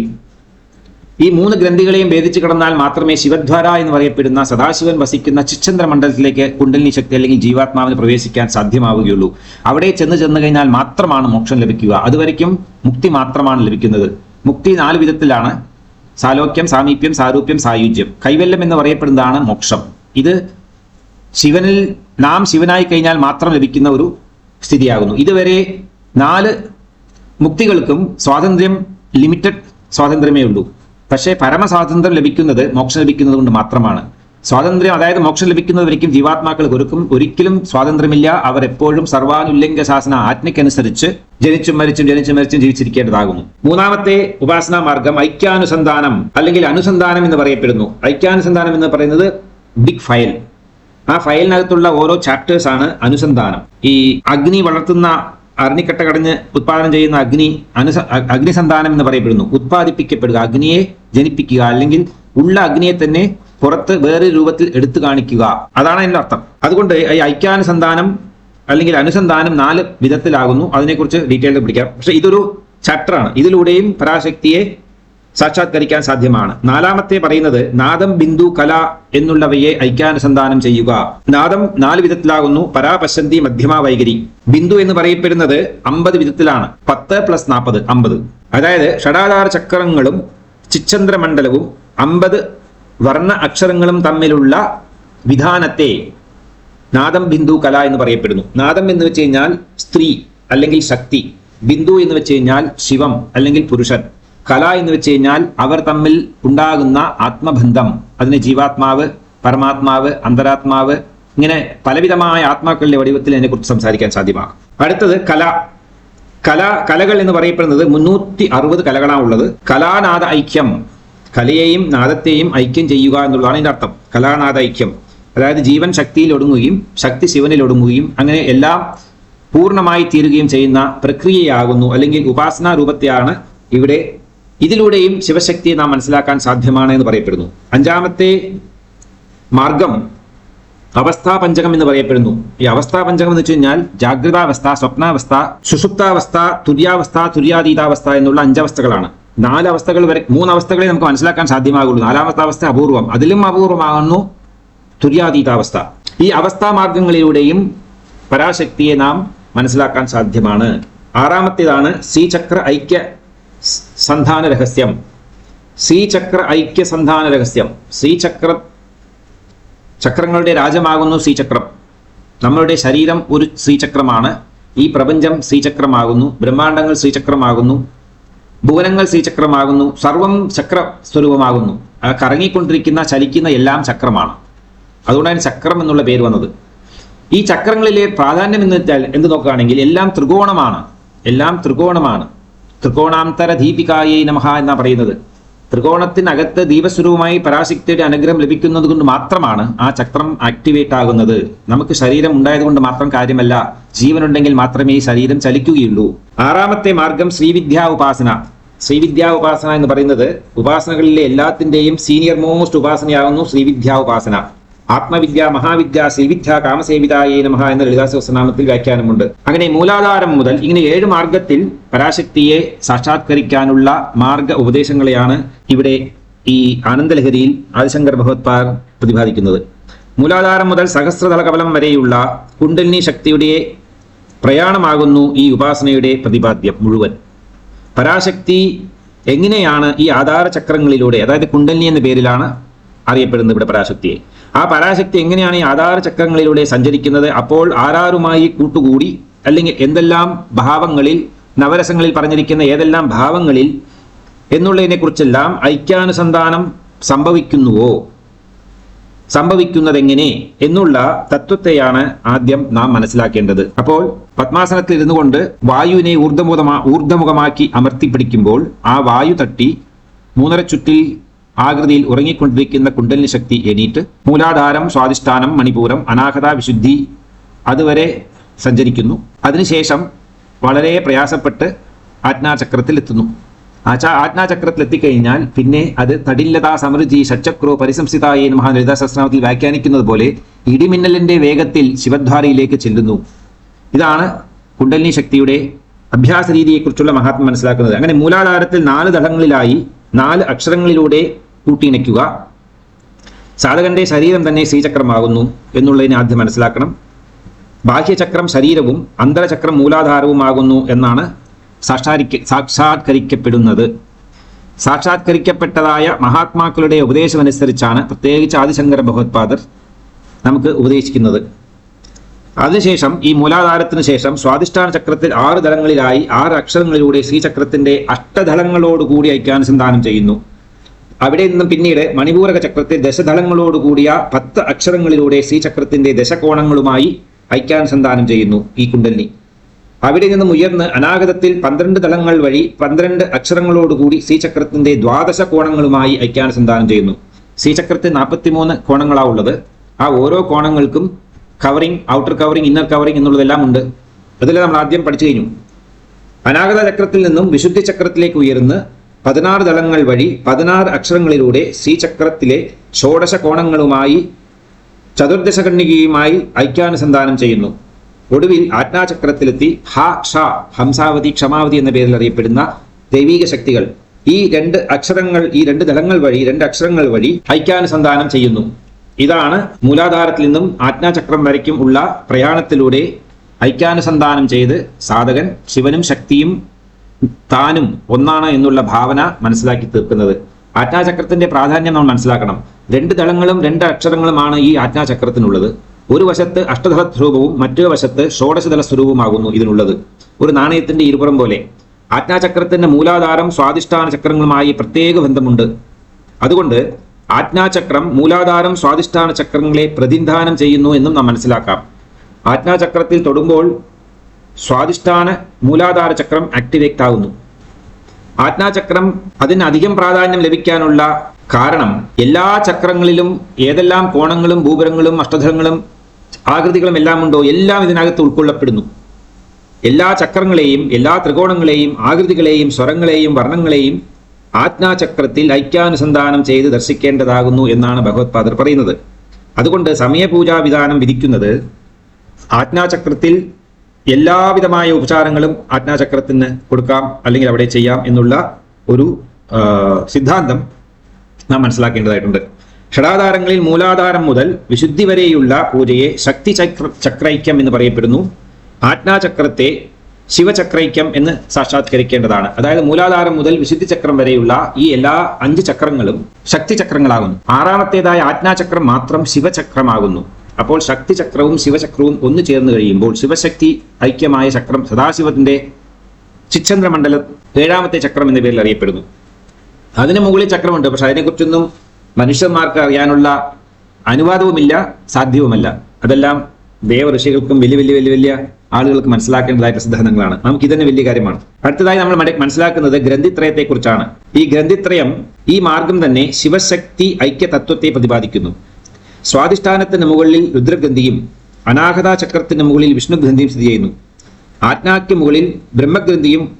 ഈ 3 ഗ്രന്ഥികൾ തന്നെ വൃത്താകാരത്തിലാണ് ഉള്ളത്. ആ വൃത്താകാരത്തിലുള്ള ഗ്രന്ഥികളെ ഭേദിച്ച് കടന്ന് അല്ലെങ്കിൽ അവയെ ദർശിച്ച് സാക്ഷാത്കരിക്കുമ്പോൾ ശിവശക്തി ദിവ്യ ദമ്പതികളെ ദർശിക്കാൻ സാധ്യമായി തീരുന്നു. അടുത്തതായി പറയപ്പെടുന്നത് ബിന്ദു നാഥം കല എന്നുള്ള വിദ്യയിലൂടെ പരാശക്തി എങ്ങനെ മനസ്സിലാക്കാം എന്നുള്ളതാണ്. ഗ്രന്ഥിത്രയത്തെ ഭേദിച്ച് കടന്നാൽ മാത്രമേ സഹസ്രദള കമലത്തിലേക്ക് പ്രവേശനം സാധ്യമായി തീരുകയുള്ളൂ. 4 ദ്വാരങ്ങളോടുകൂടിയ ഭൂപുരത്രയം എന്ന പേരിൽ അറിയപ്പെടുന്ന ഈ ചിച്ഛന്ദ്രമണ്ഡലം, അവിടെയാണ് സദാശിവൻ കുടികൊള്ളുന്നത്. അവിടെയാണ് സദാശിവൻ കിടന്ന രീതിയിൽ കാണപ്പെടുന്നത്. ശ്രീചക്ര സ്വരൂപത്തിൽ പരാശക്തിയുടെ ഭവനത്തിൽ ചെന്ന് നോക്കുമ്പോൾ ബ്രഹ്മ, വിഷ്ണു, രുദ്ര, മഹേശ്വരൻ എന്നുള്ള 4 പേർ, 4 ദ്വാരങ്ങൾ, 4 തൂണുകൾ, അതിനെ മുകളിൽ പലകാരൂപത്തിൽ ഒരു മെത്തയുടെ രൂപത്തിൽ ഒരു ബെഡ് മാതിരി മെത്തയുടെ രൂപത്തിൽ കാണപ്പെടുന്ന സദാശിവൻ. അതിന് മുകളിലാണ് ശക്തി ഇരുന്ന് വാണരുളുന്നത്. ഇതാണ് ഈ 4 ദ്വാരങ്ങളുടെ ഉള്ളിൽ ഉള്ള ഭൂപുരത്രയത്തിൽ സ്ഥിതി ചെയ്യപ്പെടുന്ന സദാശിവന്റെ വീട്. ഇവിടെ ഏകനായ സദാശിവൻ മാത്രമാണ് വിരാജിക്കുന്നത്. അദ്ദേഹത്തിന്റെ സദനത്തിലേക്ക് പരാശക്തിയെ, അതായത് നാദത്തെ സാധകൻ കൂട്ടിക്കൊണ്ടുപോയി ശിവനുമായി സമ്മേളനം ചെയ്യിക്കുന്നു. ഈ സഹസ്രദള കമലത്തെ ബൈന്ദവ സ്ഥാനം എന്ന് പറയപ്പെടുന്നു. കാരണം ബന്ധിക്കപ്പെടുകയാണ് ചെയ്യുന്നത് ശിവനെയും ശക്തിയെയും. ഒരാൾക്കൊരാൾ ഐക്യാനുസന്ധാനം ചെയ്യുന്നു, അല്ലെങ്കിൽ ഐക്യത്തിലേക്ക് നയിക്കപ്പെടുന്നു. അഥവാ ചിച്ഛന്ദ്രമണ്ഡലം എന്നും വിളിക്കാം. ഈ പ്രധാനപ്പെട്ട അനുസന്ധാനത്തിൽ നാദ ബിന്ദു ഐക്യം എന്നറിയപ്പെടുന്ന പ്രഥമ അനുസന്ധാനം സംഭവ്യമായി തീരുന്നു. 2ാമത്തെ അനുസന്ധാനം എന്ന് പറയപ്പെടുന്നത് സഹസ്രദള കമലത്തെ ശ്രീചക്ര ബൈന്ദവസ്ഥാനത്തോടും സഹസ്രദള കമല മധ്യ ചന്ദ്രമണ്ഡലത്തെ ചതുരശ്രയത്തോടും കൂട്ടി ഇണയ്ക്കുന്നതാകുന്നു. ഇതാണ് 2ാമത്തെ അനുസന്ധാനം. 3ാമത്തെ അനുസന്ധാനം എന്ന് പറയപ്പെടുന്നത് ബിന്ദുവിനെയും, അതായത് ചന്ദ്രമണ്ഡല മധ്യഗത ബിന്ദുവിനെയും ചതുരശ്ര മധ്യഗത ബിന്ദുവിനെയും ശിവശക്തിക്കും ചെയ്യുന്നതാകുന്നു, അല്ലെങ്കിൽ ചെയ്യിക്കുന്നതാകുന്നു. ശിവശക്തിയ സാധാക്യ കലയിൽ ഒന്നിനോടൊന്ന് സാമരസ്യം ഉണ്ടാക്കി തീർക്കുക. നാദം, ബിന്ദു, കല ഇവകളിൽ 5 വിധത്തിലുള്ള ബന്ധമുണ്ട്. നാദം, ബിന്ദു, കല ഇവർ തമ്മിൽ 5 കോമ്പിനേഷൻസിലാണ് ബന്ധിക്കപ്പെടുന്നത്. നാദം പ്ലസ് ബിന്ദു ഒരു തത്വം, ബിന്ദു പ്ലസ് കല ഇനിയൊരു തത്വം, കല പ്ലസ് നാദം ഇനിയൊരു തത്വം, കല പ്ലസ് ബിന്ദു ഇനിയൊരു തത്വം, നാദം പ്ലസ് കല ഇനിയൊരു തത്വം. ഇങ്ങനെ 5 വിധത്തിലാണ് നാദം ബിന്ദുവും തമ്മിൽ യോജിക്കപ്പെടുന്നത്. 4ാമത്തെ അനുസന്ധാനം എന്ന് പറയപ്പെടുന്നത് ശ്രീചക്രത്തെ ശ്രീവിദ്യാമന്ത്രത്തോട് ഐക്യാനുസന്ധാനം ചെയ്യുന്ന ക്രിയയാകുന്നു 4ാമത്തെ അനുസന്ധാനം. ഈ 4 വിധത്തിലുള്ള ഷഡ്വിദ്യൈക്യ സന്ധാനം നാദ സ്വരൂപമായി ജഗദംബികയായി തീർന്ന് ആ സുഖത്തെ അനുഭവിക്കുക എന്നുള്ളതാണ് ഉപാസനയുടെ അല്ലെങ്കിൽ ഉപാസകന്റെ പ്രഥമ കർത്തവ്യമായി പറയപ്പെടുന്നത്. പരാപശ്യന്തി, മധ്യമ, വൈഖരി എന്നുള്ള ഈ തത്വങ്ങൾ നമ്മൾ ഇതിനു മുമ്പിൽ വളരെ ദീർഘമായി മനസ്സിലാക്കിയിട്ടുണ്ട്. അതുകൊണ്ട് ഞാൻ ഇവിടെ അതിനെക്കുറിച്ച് വ്യാഖ്യാനിക്കുന്നില്ല. ചുരുക്കത്തിൽ മനസ്സിലാക്കുകയാണെങ്കിൽ പര എന്ന് വെച്ച് കഴിഞ്ഞാൽ ത്രികോണാത്മികം, പശ്യന്തി എന്ന് വെച്ചാൽ അഷ്ടകോണാത്മികം, മധ്യമ എന്ന് വെച്ച് കഴിഞ്ഞാൽ ദ്വാദശ രൂപിണി അല്ലെങ്കിൽ ദ്വാദശ കോണാത്മിക രൂപിണി, വൈഖരി എന്ന് വെച്ച് കഴിഞ്ഞാൽ ചതുർദശാരൂപിണി. ഇങ്ങനെ ശ്രീചക്രത്തിനകത്തുള്ള ഓരോ ചക്രങ്ങളുടെയും ഓരോ ആകൃതികളുടെയും പേരിൽ ബന്ധിപ്പിക്കുന്ന സത്വരൂപമാകുന്നു പരാപശ്യന്തി, മധ്യമ, വൈഖരി. വൈഖരിയിലൂടെയാണ് നാം സംസാരിക്കുന്നത്. നമ്മുടെ പുറത്തു വരുന്ന സ്വരമാകുന്നു വൈഖരി. ഈ ഉപാസന ശ്രീചക്ര പൂജ തന്നെയായി തീരുന്നു എന്നുള്ളതിൽ യാതൊരു സംശയവും വേണ്ട. ശ്രീചക്രവും ശക്തിചക്രങ്ങളിൽ അന്തർഭവിക്കുന്നുണ്ട്. നാദവും ശബ്ദവാക്യങ്ങൾ എന്ന പേരിൽ അറിയപ്പെടുന്നു. നാദത്തിൽ നിന്ന് പുറത്തു വരുന്ന എല്ലാം ശബ്ദങ്ങളാണ്. പിന്നീട് നാം മനസ്സിലാക്കുന്നത് ബിന്ദുവിനെ കുറിച്ചാണ്. ബിന്ദു എന്നത് ഷഡാധാര ചക്രങ്ങളും കല എന്നത് 50 വർണ്ണങ്ങളും ആകുന്നു. മൊത്തം 360 കലകളാണ് ഉള്ളത്. പഞ്ചാശബ്ദ വർണ്ണങ്ങൾ അല്ലെങ്കിൽ 50 വർണ്ണങ്ങൾ എന്ന് പറയപ്പെടുന്ന തത്വങ്ങളെ മനസ്സിലാക്കേണ്ടത് എങ്ങനെയാണ് എന്നുള്ളത് നമ്മൾ വളരെ വ്യാഖ്യാനത്തോടുകൂടി മനസ്സിലാക്കിയിട്ടുണ്ട് മുമ്പിലത്തെ എപ്പിസോഡുകളിൽ. എങ്കിലും ചുരുക്കമായ രീതിയിൽ മനസ്സിലാക്കാനുള്ളത് ചന്ദ്രമണ്ഡലത്തിൽ 16 സ്വരങ്ങളും സൂര്യമണ്ഡലത്തിൽ 25 സ്വരങ്ങളും അഗ്നിമണ്ഡലത്തിൽ 7 സ്വരങ്ങളും മൊത്തം 48 മണ്ഡലങ്ങളിലായി 48 വർണ്ണങ്ങളും 2 വർണ്ണങ്ങൾ അല്ലെങ്കിൽ 2 അക്ഷരങ്ങൾ ആജ്ഞാചക്രത്തിലും ചേർത്ത് കഴിഞ്ഞാൽ 50 വർണ്ണങ്ങളായിത്തീരുന്നു അല്ലെങ്കിൽ 50 അക്ഷരങ്ങളായിത്തീരുന്നു. അക്ഷമാല എന്നുള്ള നാമത്തെ കുറിച്ച് വ്യാഖ്യാനിക്കുമ്പോൾ ഞാൻ അവിടെ വ്യാഖ്യാനിച്ചിട്ടുണ്ട് ഇതിനെക്കുറിച്ച്. ശ്രീചക്രങ്ങളിൽ 48 അക്ഷരങ്ങളും ശക്തിചക്രങ്ങളിൽ 48 അക്ഷരങ്ങളും ശിവചക്രത്തിൽ 2 അക്ഷരങ്ങളും ചേർന്ന് 50 അക്ഷരങ്ങളായി ശിവശക്തികളെ അറിയുന്ന ഏതൊരു സാധകനാണോ ഈ സത്യത്തെ മനസ്സിലാക്കുന്നത് അവൻ ഷഡാധാരത്തെ പൂർണ്ണമായി മനസ്സിലാക്കി എന്ന് നാം കരുതണം. അങ്ങനെ അക്ഷരങ്ങളുടെ കൂട്ടായ്മയാണല്ലോ മാലാമന്ത്രം എന്ന് പറയപ്പെടുന്നത്. അതിലൂടെ നാം ശക്തിയെ, ശിവശക്തിയുടെ സാന്നിധ്യത്തെ മനസ്സിലാക്കാനുള്ള ദിവ്യമായ ക്രിയകളാകുന്നു. നാം ചെയ്യപ്പെടുന്ന എല്ലാം തന്നെ ഈ 50 അക്ഷരങ്ങളിൽ ഒതുക്കപ്പെടുന്നുണ്ട്. ഏത് ഭാഷയായാലും ഈ 50 അക്ഷരങ്ങളിൽ തന്നെയാണ് ഒതുങ്ങിയിരിക്കുന്നത്. ഇതാണ് ശബ്ദവർണ്ണങ്ങളെക്കുറിച്ചുള്ള അറിവ്. ഇനി എന്താണ് കലാനാദ ഐക്യം? കലയും നാദവും തമ്മിലുള്ള ഐക്യത്വം എന്ന് പറയപ്പെടുന്നത് എന്താണെന്ന് മനസ്സിലാക്കാം. കല എന്ന് വെച്ച് കഴിഞ്ഞാൽ ജീവൻ. ഇപ്പോൾ അങ്ങനെ മനസ്സിലാക്കിയാൽ മതി. ജീവൻ, ആത്മതത്വം അല്ലെങ്കിൽ മനസ്സ് അല്ലെങ്കിൽ അറിവ് എന്നുള്ള പേരിലെല്ലാം കലയെക്കുറിച്ച് നമുക്ക് മനസ്സിലാക്കാം. ഈ കല, ശക്തി, ശിവൻ ഇവർ 3 പേരും തമ്മിലുള്ള ഏകത്വ ഭാവനയാണ് ഒരു ജീവന് കിട്ടുന്ന സാക്ഷാത്കാരം അല്ലെങ്കിൽ കൈവല്യപദം അല്ലെങ്കിൽ മോക്ഷം എന്ന് പറയപ്പെടുന്ന സ്ഥിതി. ഇതിലേക്കാണ് ആദിശങ്കര ഭഗവത്പാദർ പല മഹാത്മാക്കളും നമ്മളെ നയിപ്പിക്കുന്നത്. ഈ മാർഗത്തിലൂടെ സഞ്ചാരം ചെയ്ത് നീ തന്നെയാണ് ദൈവം, ദൈവം തന്നെയാണ് നീ എന്നുള്ള തത്വത്തെ മനസ്സിലാക്കുക. അഹങ്കാരത്തിലൂടെയല്ല, സാധനയിലൂടെ മനസ്സിലാക്കുക. മനസ്സിലാക്കി കഴിയുമ്പോൾ നാം ദൈവമായി കഴിയുമ്പോൾ നമ്മൾ വളരെ ഓട്ടോമാറ്റിക്കായിട്ട് സൈലന്റ് ആയിക്കോളും. ആ ഒരു കോൺഫിഡൻസ് ഉണ്ട് ഈ മന്ത്രത്തിൽ. അഹം ബ്രഹ്മാസ്മി എന്നെല്ലാം പറഞ്ഞു കാണും. നമ്മുടെ ചതുർവേദങ്ങളിലെ പ്രമാണവാക്യങ്ങളായി പറയപ്പെടുന്ന അഹം ബ്രഹ്മാസ്മി, തത്വമസി, പ്രജ്ഞാനം ബ്രഹ്മ, ഈ മഹാത്മങ്ങളെ കുറിച്ചെല്ലാം നാം പല സ്ഥലങ്ങളിൽ കേട്ട് കാണും. അതിനെക്കുറിച്ചാണ് ഇവിടെ പറയുന്നത്. അങ്ങനെ കല എന്നുള്ള ജീവതത്വത്തിന് എപ്പോഴും നിത്യത്വമാണുള്ളത്. അതിന് മരണമില്ല. ജീവന് അല്ലെങ്കിൽ ഈ ആത്മാവിന് ഒരിക്കലും മരണമില്ല. അതൊരു പൊട്ടൻഷ്യൽ എനർജി തന്നെയാണ് സത്യത്തിൽ. അങ്ങനെ കലകൾക്ക് നിത്യത്വവും ആ നിത്യത്വത്തിന് കലാത്മികത്വവും, അതായത് കലയ്ക്ക് നിത്യവും നിത്യത്തിന് കലയും ബന്ധിക്കപ്പെട്ടതായി കാണപ്പെടുന്നു. ശിവനും ശക്തിയും, ശക്തിയും ശിവനും എന്നുള്ളതാണ് അർത്ഥം. ഇനി ഒരു വിധത്തിൽ നോക്കുകയാണെങ്കിൽ അങ്ങനെ കലകൾക്ക് മൂലം മന്ത്രഗത പഞ്ചദശാക്ഷരാത്മകമാകുന്നു. അപ്പോൾ കലകൾ ജീവിക്കുന്നത്, കലകളുടെ ജീവനുള്ള ഊർജം ലഭിക്കുന്നത് മൂലമന്ത്രഗത പഞ്ചദശാക്ഷര മന്ത്രങ്ങളാകുന്നു. പഞ്ചദശാക്ഷരി മന്ത്രത്തെക്കുറിച്ച് നാം മനസ്സിലാക്കി. പരാശക്തിയുടെ ശിരസ് മുതൽ കഴുത്ത് വരെയുള്ള ഒരു ഭാഗം, കഴുത്തിൽ നിന്നും കടിപ്രദേശം എന്ന് പറയപ്പെടുന്ന മധ്യഭാഗം വരെയുള്ള 6 അക്ഷരം, ഇടുപ്പിൽ നിന്നും കാൽഭാഗം വരെയുള്ള 4 അക്ഷരം, അങ്ങനെ 5, 6, 4 എന്നുള്ള രീതി പഞ്ചദശാക്ഷരിയെക്കുറിച്ചുള്ള മഹാത്മ്യത്തെ മനസ്സിലാക്കി. അപ്പോൾ കലകളെല്ലാം പഞ്ചദശാക്ഷരിയിൽ ഐക്യമായി തീരുന്നു, പഞ്ചദശാക്ഷരിയിൽ ഐക്യമാകപ്പെടുന്നു. ഇൻ അതർ വേർഡ്സ്, പഞ്ചദശാക്ഷരം ത്രിഖണ്ഡത്വം, 3 ഖണ്ഡങ്ങളിൽ ബ്രഹ്മഗ്രന്ഥി, വിഷ്ണുഗ്രന്ഥി, രുദ്രഗ്രന്ഥി എന്ന് പറയപ്പെടുന്ന 3 ഖണ്ഡത്തിനെയും ശിരസ് മുതൽ കഴുത്ത് വരെ, കഴുത്ത് മുതൽ കടി വരെ, കടി മുതൽ പാദം വരെ എന്ന് പറയപ്പെടുന്ന ത്രിഖണ്ഡങ്ങൾ, ത്രിഖണ്ഡേശി എന്ന് പറയപ്പെടുന്ന 3 തത്വങ്ങൾ, പ്രഥമകൂടം, മധ്യകൂടം, ശക്തികൂടം എന്ന് പറയപ്പെടുന്നതിനെ സ്ഥൂലം, സൂക്ഷ്മം, പരം എന്നുള്ള രീതിയിലും ഇതിനെ മനസ്സിലാക്കാം. അതിനെക്കുറിച്ച് മനസ്സിലാക്കാൻ സാധിക്കുന്നു. സോ പഞ്ചദശാക്ഷരങ്ങൾക്ക് ത്രിഖണ്ഡത്വത്തെ ഉപമിച്ചു കൊടുക്കുക, ത്രിഖണ്ഡങ്ങൾക്ക് സോമ, സൂര്യ, അഗ്നി, ആത്മതത്വവും ത്രിഗന്ധിത്രയത്തെയും മനസ്സിലാക്കുക. ഗ്രന്ഥിത്രയം എന്ന് പറയുന്നത് ബ്രഹ്മഗ്രന്ഥി, വിഷ്ണുഗ്രന്ഥി, രുദ്രഗ്രന്ഥി എന്നുള്ളതിനെ കുറിച്ചുള്ള മനസ്സിലാക്കിയല്ലോ നമ്മൾ. അതാണ് ആ ഗ്രന്ഥിത്രയത്തിന് മന്ത്രഗത ഹ്രീങ്കാരത്രയാത്മകമാക്കി തീർക്കുക. അതായത് ഗ്രന്ഥിത്രയത്തിനെ മന്ത്രഗത ഹ്രീങ്കാരം, നാം മുമ്പിലേ പറഞ്ഞു, ഹ്രീങ്കാരം, ഓം, ഇത് രണ്ടും പ്രണവമന്ത്രങ്ങളാണ്. ശക്തി പ്രണവം എന്ന് പറയപ്പെടുന്നു ഹ്രീങ്കാരത്തിന്, ശിവപ്രണവം എന്ന് പറയപ്പെടുന്നത് ഓംകാരത്തിന്. അങ്ങനെ മന്ത്രഗത ഹ്രീങ്കാര ത്രയാത്മകത്വമാക്കി തീർക്കുക. അപ്പോൾ ഗ്രന്ഥിത്രയം ഹ്രീങ്കാരത്തിൽ ഐക്യമായി തീരുന്നു. ആ ഹ്രീങ്കാരത്തിന് ഭുവനേശ്വരി മന്ത്രത്വത്തിൽ ഐക്യത്വം കിട്ടുന്നു. ഹ്രീങ്കാരം ഭുവനേശ്വരി മന്ത്രത്തിൽ ഐക്യമായി തീരുന്നു. ഭുവനേശ്വരി മന്ത്രത്തിന് മൂല മന്ത്രാംഗത്വം, മൂലമന്ത്രത്തിന്റെ അന്തർഗത്വമായി തീരുന്നു. എന്താണ് ആ മൂലമന്ത്രം? മൂലമന്ത്രത്തിന് ശ്രീചക്രത്തോടെ ഐക്യമാകും. അപ്പോൾ ശ്രീചക്രമാണ് മൂലമന്ത്രം, മൂലമന്ത്രമാണ് ഭുവനേശ്വരി, ഭുവനേശ്വരിയാണ് ഗ്രന്ഥിത്രയം, ഭുവനേശ്വരിയാണ് ഹ്രീങ്കാരം, ഹ്രീങ്കാരമാണ് ഗ്രന്ഥിത്രയം, ഗ്രന്ഥിത്രയമാണ് ത്രികണ്ഠം. അങ്ങനെ പഞ്ചദശാക്ഷരി, അങ്ങനെ കലകൾ, ദിറ്റകൾ എന്നിട്ട് ഇങ്ങനെയുള്ള 9 വിധമായ തത്വങ്ങളെ മനസ്സിലാക്കി ഐക്യാനുസന്ധാനം ചെയ്യുമ്പോൾ അതിന് കലാനാദ ഐക്യം എന്ന് പറയപ്പെടുന്നു. അടുത്തത് ബിന്ദുവാണ്. ബിന്ദു എന്ന് പറയപ്പെടുന്നത് ഷഡാധാര ചക്രം തന്നെ. കാരണം ഷഡാധാരം മുഴുവൻ ബിന്ദുക്കളാണ്. മൂലാധാരത്തിൽ 4, സ്വാധിഷ്ഠാനത്തിൽ 6, മണിപൂരകത്തിൽ 10, അനാഗതത്തിൽ 12, വിശുദ്ധിയിൽ 16, ആജ്ഞയിൽ 2, അങ്ങനെ 50 ബിന്ദുക്കൾ അല്ലെങ്കിൽ 50 വർണ്ണങ്ങൾ അല്ലെങ്കിൽ 50 അക്ഷരങ്ങളുടെ രൂപത്തിൽ കാണപ്പെടുന്നു. ബിന്ദു പരമേശ്വരന്റെ പഞ്ചേശ്വര കൃത്യത്തിനുള്ള ഒരു ശക്തി വിശേഷമാണ്. പരമേശ്വരന്റെ ഒരു സ്പെഷ്യൽ ശക്തിയാണ് ബിന്ദു എന്ന് പറയപ്പെടുന്നത്. അതെപ്പോഴും ഏകമായിരിക്കുന്നു, ഭിന്നിക്കാൻ ആരെ കൊണ്ടും സാധ്യവുമല്ല. ഈ ബിന്ദു ഷഡാധാരങ്ങളിലൂടെ എല്ലാം സഞ്ചരിക്കുന്നുവെങ്കിലും അതിന് പ്രത്യേകമായ ഒരു സ്ഥലമുണ്ട്.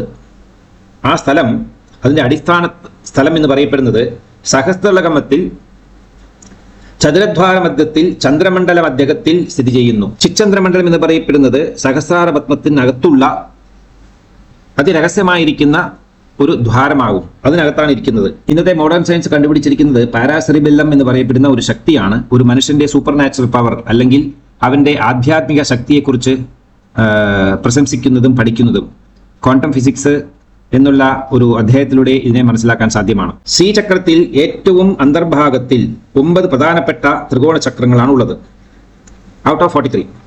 അതിൽ 5 ശക്തി ത്രികോണങ്ങളും 4 ശിവത്രികോണങ്ങളും വളരെയേറെ പ്രാധാന്യമർഹിക്കുകയും മധ്യഭാഗത്തായി സ്ഥിതി ചെയ്യുകയും ചെയ്യുന്നു. കാമേശ്വരൻ, കാമേശ്വരി, അല്ലെങ്കിൽ ഭൈരവൻ, ഭൈരവി, അല്ലെങ്കിൽ സദാശിവൻ, പരാശക്തി എന്നുള്ള നാമത്തിലെല്ലാം ഈ ദേവീ ദേവന്മാരെ കുറിച്ച് നാം മനസ്സിലാക്കാൻ സാധ്യമായി തീരുന്നു. നിശ്ചന്തനായിരിക്കുന്ന ശിവം ഇവിടെയാണ് വാസം ചെയ്യുന്നത്. That's potential energy. ഈ രഹസ്യത്തെ അറിയുന്നതാണ് സാധകന്റെ ഉപാസനാ പ്രയത്നം. ഇങ്ങനെ സമയമത രഹസ്യ സിദ്ധാന്തം വെളിപ്പെടുത്തുന്ന ഈ സത്യത്തെ ഏതൊരു ഭക്തൻ മനസ്സിലാക്കുന്നുവോ, അല്ലെങ്കിൽ ഏത് ഭക്തനാണോ ശിവശക്തി സമ്മേളനം അഥവാ നാദബിന്ദു കലാതീതമായിരിക്കുന്ന ഈ തത്വത്തെ മനസ്സിലാക്കുന്നത്, അവനെ ശിവശക്തികൾ എപ്പോഴും കാത്തുരക്ഷിക്കുകയും അനുഗ്രഹിക്കുകയും ചെയ്യുന്നു. അവർ സദാശിവ കുടുംബത്തിലെ ഒരു അംഗമായി തീരുന്നു. ഒരു ബിന്ദു 10 വിധത്തിൽ ഭേദിക്കപ്പെടുന്നുണ്ട്.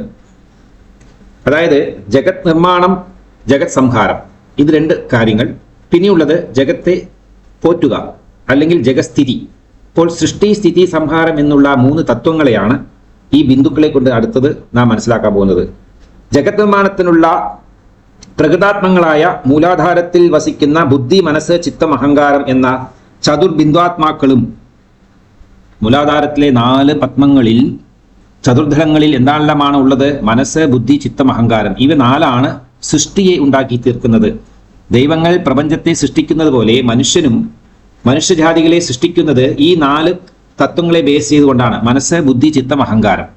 അഹങ്കാരം എന്ന് വെച്ച് കഴിഞ്ഞാൽ ഞാൻ എന്നുള്ള ആത്മതത്വം. അദ്ദേഹത്തിന്റെ 3 സഹപാഠികളാകുന്നു മനസ്സ്, ബുദ്ധി, ചിത്തം. സത്യത്തിൽ ഇവ നാലും ഒന്നാണ്. പക്ഷേ അവരുടെ പ്രവർത്തനങ്ങൾക്കനുസരിച്ച് 4 പേരോടുകൂടി വർത്തിക്കുന്നു. മനസ്സ്, ബുദ്ധി, ചിത്തം, അഹങ്കാരം എന്നുള്ള 4 തത്വങ്ങളെ കൊണ്ടാണ് മൂലാധാര ചക്രം നിർമ്മിക്കപ്പെട്ടിരിക്കുന്നത്. അപ്പോൾ മൂലാധാര ചക്രത്തിലാണ് നമ്മളുടെ മനസ്സും ബുദ്ധിയും ചിത്തവും അഹങ്കാരവും എല്ലാം ഇരിക്കുന്നത്. അല്ലെങ്കിൽ അവരുടെ എല്ലാം ഹെഡ് ഓഫീസ് അല്ലെങ്കിൽ ശക്തി എന്നത് അവിടെയാണുള്ളത്. സാധാരണ ബുദ്ധി എവിടെയാണെന്ന് വെച്ച് കഴിഞ്ഞാൽ തല കാട്ടി കൊടുക്കും എല്ലാവരും, അല്ലേ? തലയിലൂടെ പ്രവർത്തിക്കുന്നുവെങ്കിലും അതിൻ്റെ വാസസ്ഥാനം, അതിൻ്റെ ജീവൻ ഇരിക്കുന്ന സ്ഥലം മൂലാധാര രത്നത്തിലാണ്. അതുപോലെ തന്നെയാണ് മനസ്സും, അതുപോലെ തന്നെ ചിത്തം, അതുപോലെ അഹങ്കാരം. ഇനി സംഹാര ബിന്ദുക്കൾ എന്ന് അറിയപ്പെടുന്ന സ്വാധിഷ്ഠാന ചക്രത്തിലെ 6 ദളങ്ങളിൽ 6 ബിന്ദു രൂപങ്ങളായി കാണപ്പെടുന്ന ശക്തി വൈഭവങ്ങൾ ആരാണെന്ന് നോക്കുകയാണെങ്കിൽ കാമം, ക്രോധം, ലോഭം, മോഹം, മതം, മാത്സര്യം എന്നുള്ള 6 സംഹാര ബിന്ദുക്കളാകുന്നു. സൃഷ്ടി 4 കൊണ്ടും സംഹാരം 6 കൊണ്ടും ചെയ്യപ്പെടുന്നു. അപ്പോൾ സ്ഥിതി ബാക്കിയുള്ള 40 കൊണ്ട്, മൊത്തം 50 ബിന്ദു. പഞ്ചാശത് പീഠരൂപിണി എന്നുള്ള നാമത്തിൽ പരാശക്തിയെ നാം ഉപാസിച്ചു വരുന്നു. മനസ്സിലാക്കുക, സംഹാരം എങ്ങനെയാണ് നടക്കുന്നത്? കാമം, ക്രോധം, ലോഹം, മോഹം, മതം, മാത്സര്യം ഈ 6 ഷഡ്വൈരികളെ കൊണ്ടാണ് നമ്മളും ഈ ലോകവും നശിക്കുന്നത്. നമ്മളുടെ സ്വഭാവ വികാസങ്ങൾ അല്ലെങ്കിൽ ക്രിയവിക്രിയങ്ങളാണ് ലോകം എന്ന് പറയപ്പെടുന്നത്. അല്ലാണ്ട് ഈ പ്രപഞ്ചത്തിനെ മാത്രമായിട്ടല്ല ലോകം എന്ന് പറയപ്പെടുന്നത്. നമ്മളുടെ പ്രവൃത്തി മണ്ഡലത്തെ ലോകം എന്ന് പറയാം, നമ്മളുടെ വീടിനെ ഒരു ലോകം എന്ന് പറയാം, നാം താമസിക്കുന്ന സ്ഥലത്തെ ഒരു ലോകം എന്ന് പറയാം. അപ്പോൾ മനുഷ്യൻ നശിക്കുന്നത്, മനുഷ്യൻ മാത്രമല്ല എല്ലാവരും, ലോകത്തിൽ സൃഷ്ടിക്കപ്പെട്ട എല്ലാം ഈ ലോകത്തെയും സൃഷ്ടിക്കപ്പെടുകയാണ് ചെയ്തിരിക്കുന്നത്. അപ്പോൾ അതിന് നാശമുണ്ട്. കാമം, ക്രോധം, ലോഹം, മോഹം, മതം, മാത്സര്യം എന്നുള്ള ഈ 6 ഷഡ്വൈരികളെ കൊണ്ടാണ് നാശം സംഭവിക്കുന്നത്. അതുകൊണ്ട് സംഹാരം എന്നുള്ള പേരിൽ അറിയപ്പെട്ടു. സ്വാധിഷ്ഠാന ചക്രം എന്നുള്ളത് ജനനേന്ദ്രിയമാകുന്നു. സ്വാധിഷ്ഠാന ചക്രം, ജനനേന്ദ്രിയത്തെ ആർക്കെല്ലാം കൺട്രോൾ ചെയ്യാൻ സാധിക്കുകയില്ലയോ അവരെല്ലാവരും ഈ 6 ശത്രുക്കൾക്ക് അടിമയായി തന്നെ ജീവിക്കേണ്ടി വരും. അതിലൂടെ നാശം സംഭവിക്കുകയും ചെയ്യും. എല്ലാവർക്കും അറിയാം കാമ, ക്രോധ, ലോഭ, മുഖം, മതമാത്സര്യത്തിന്റെ വൈഭവങ്ങളും അതിന്റെ ശക്തിവിശേഷങ്ങളും അതിന് എന്തെല്ലാം ചെയ്യാൻ സാധിക്കുമെന്നുള്ളത് എല്ലാവർക്കും അറിയാം. അത് ഞാൻ വിളിച്ച് പറയേണ്ട ആവശ്യമില്ല. അതുകൊണ്ട് ദൈവം ഈ ലോകത്തെ സംഹരിക്കുന്നത് നമ്മളിലൂടെ തന്നെയാണ്. നമ്മളിലൂടെ തന്നെയാണ് സൃഷ്ടിച്ചത്, നമ്മളിലൂടെ തന്നെയാണ് സംഹരിച്ച്, നമ്മളിലൂടെ തന്നെയാണ് ഇനി സ്ഥിതി പരിപാലനം ചെയ്യാൻ പോകുന്നത്. അതെങ്ങനെ നോക്കാം. സൃഷ്ടി ബീജങ്ങൾ 4, സംഹാര ബിന്ദുക്കൾ 4, മൊത്തം 10 ബിന്ദുക്കൾ അഥവാ 10 വിധത്തിൽ ഭേദിക്കപ്പെട്ടിരിക്കുന്നു ഈ തത്വങ്ങളെ. ഇനി മണിപൂരക ചക്രം മുതൽ ആജ്ഞാചക്രം വരെയുള്ള 4 ചക്രങ്ങളിലായി 40 ബിന്ദുക്കൾ, അങ്ങനെ മൊത്തം 50 വർണ്ണതത്വങ്ങൾ അടങ്ങുന്ന 50 ബിന്ദുക്കൾ മൊത്തമായി പറയപ്പെട്ടിട്ടുണ്ട്. മണിപൂരം മുതൽ ആജ്ഞാചക്രം വരെയുള്ള 40 തത്വാത്മങ്ങളും മൂലാധാര സ്വാധിഷ്ഠാന ചക്രത്തിൽ അന്തർഭവിച്ചിരിക്കുന്നത് കൊണ്ട് ഏകബിന്ദു എന്നുള്ള പേരിൽ, ശിവതത്വം എന്ന പേരിൽ ഇത് അറിയപ്പെടുന്നു. മുക്തിക്കുള്ള അല്ലെങ്കിൽ മോക്ഷത്തിനുള്ള ദ്വാരം ഈ ഷഡ് ചക്ര ഐക്യാനുസന്ധാനത്തിലൂടെയാണ് ഒരു ജീവന് സംഭവ്യമായി തീരുന്നത് എന്നാണ് ദേവീപാസനയിലെ ശക്തമതത്തിന്റെ സമയാചാര പൂജയിലൂടെ ഭഗവത്പാദരും മറ്റ് ദേവീപാസ മഹാത്മാക്കളും എല്ലാം ഉപദേശിക്കുന്നത്. ആത്മാവിൽ നിന്ന് ആകാശം നിർമ്മിക്കപ്പെടുന്നു, പിന്നീട് വായു, അതിൽ നിന്നും അഗ്നി ജനിക്കുന്നു, അഗ്നിയിൽ നിന്നും ജലം ജനിക്കുന്നു, ജലത്തിൽ നിന്നും പൃഥ്വി ജനിക്കുന്നു. ഈ തത്വത്തെയാണ് വിശുദ്ധി ചക്രം മുതൽ മൂലാധാര ചക്രം വരെ 36 മുതൽ 41 വരെയുള്ള ശ്ലോകങ്ങളിലായി ഭഗവത്പാദർ വ്യാഖ്യാനിച്ച് മനസ്സിലാക്കി തരുന്നത്. ഒരു ജീവന് ശരീരം നൽകി അതിനെ ജനിപ്പിച്ച് വളർത്തി അറിവ് പകർന്ന് പിന്നെ സംഹരിച്ച് സ്ഫുടം ചെയ്ത് ശുദ്ധി വരുത്തിയ ജീവാത്മാവിന് മോക്ഷം നൽകുക എന്നുള്ളതിനെ പരാശക്തി തൻ്റെ കടമയായും കർത്തവ്യമായും കരുതി വരുന്നു എന്നാണ് ഭഗവത്പാദരുടെയും മഹാത്മാക്കളുടെയും നിഗമനം. അതാണ് അവരുടെ കണ്ടെത്തൽ.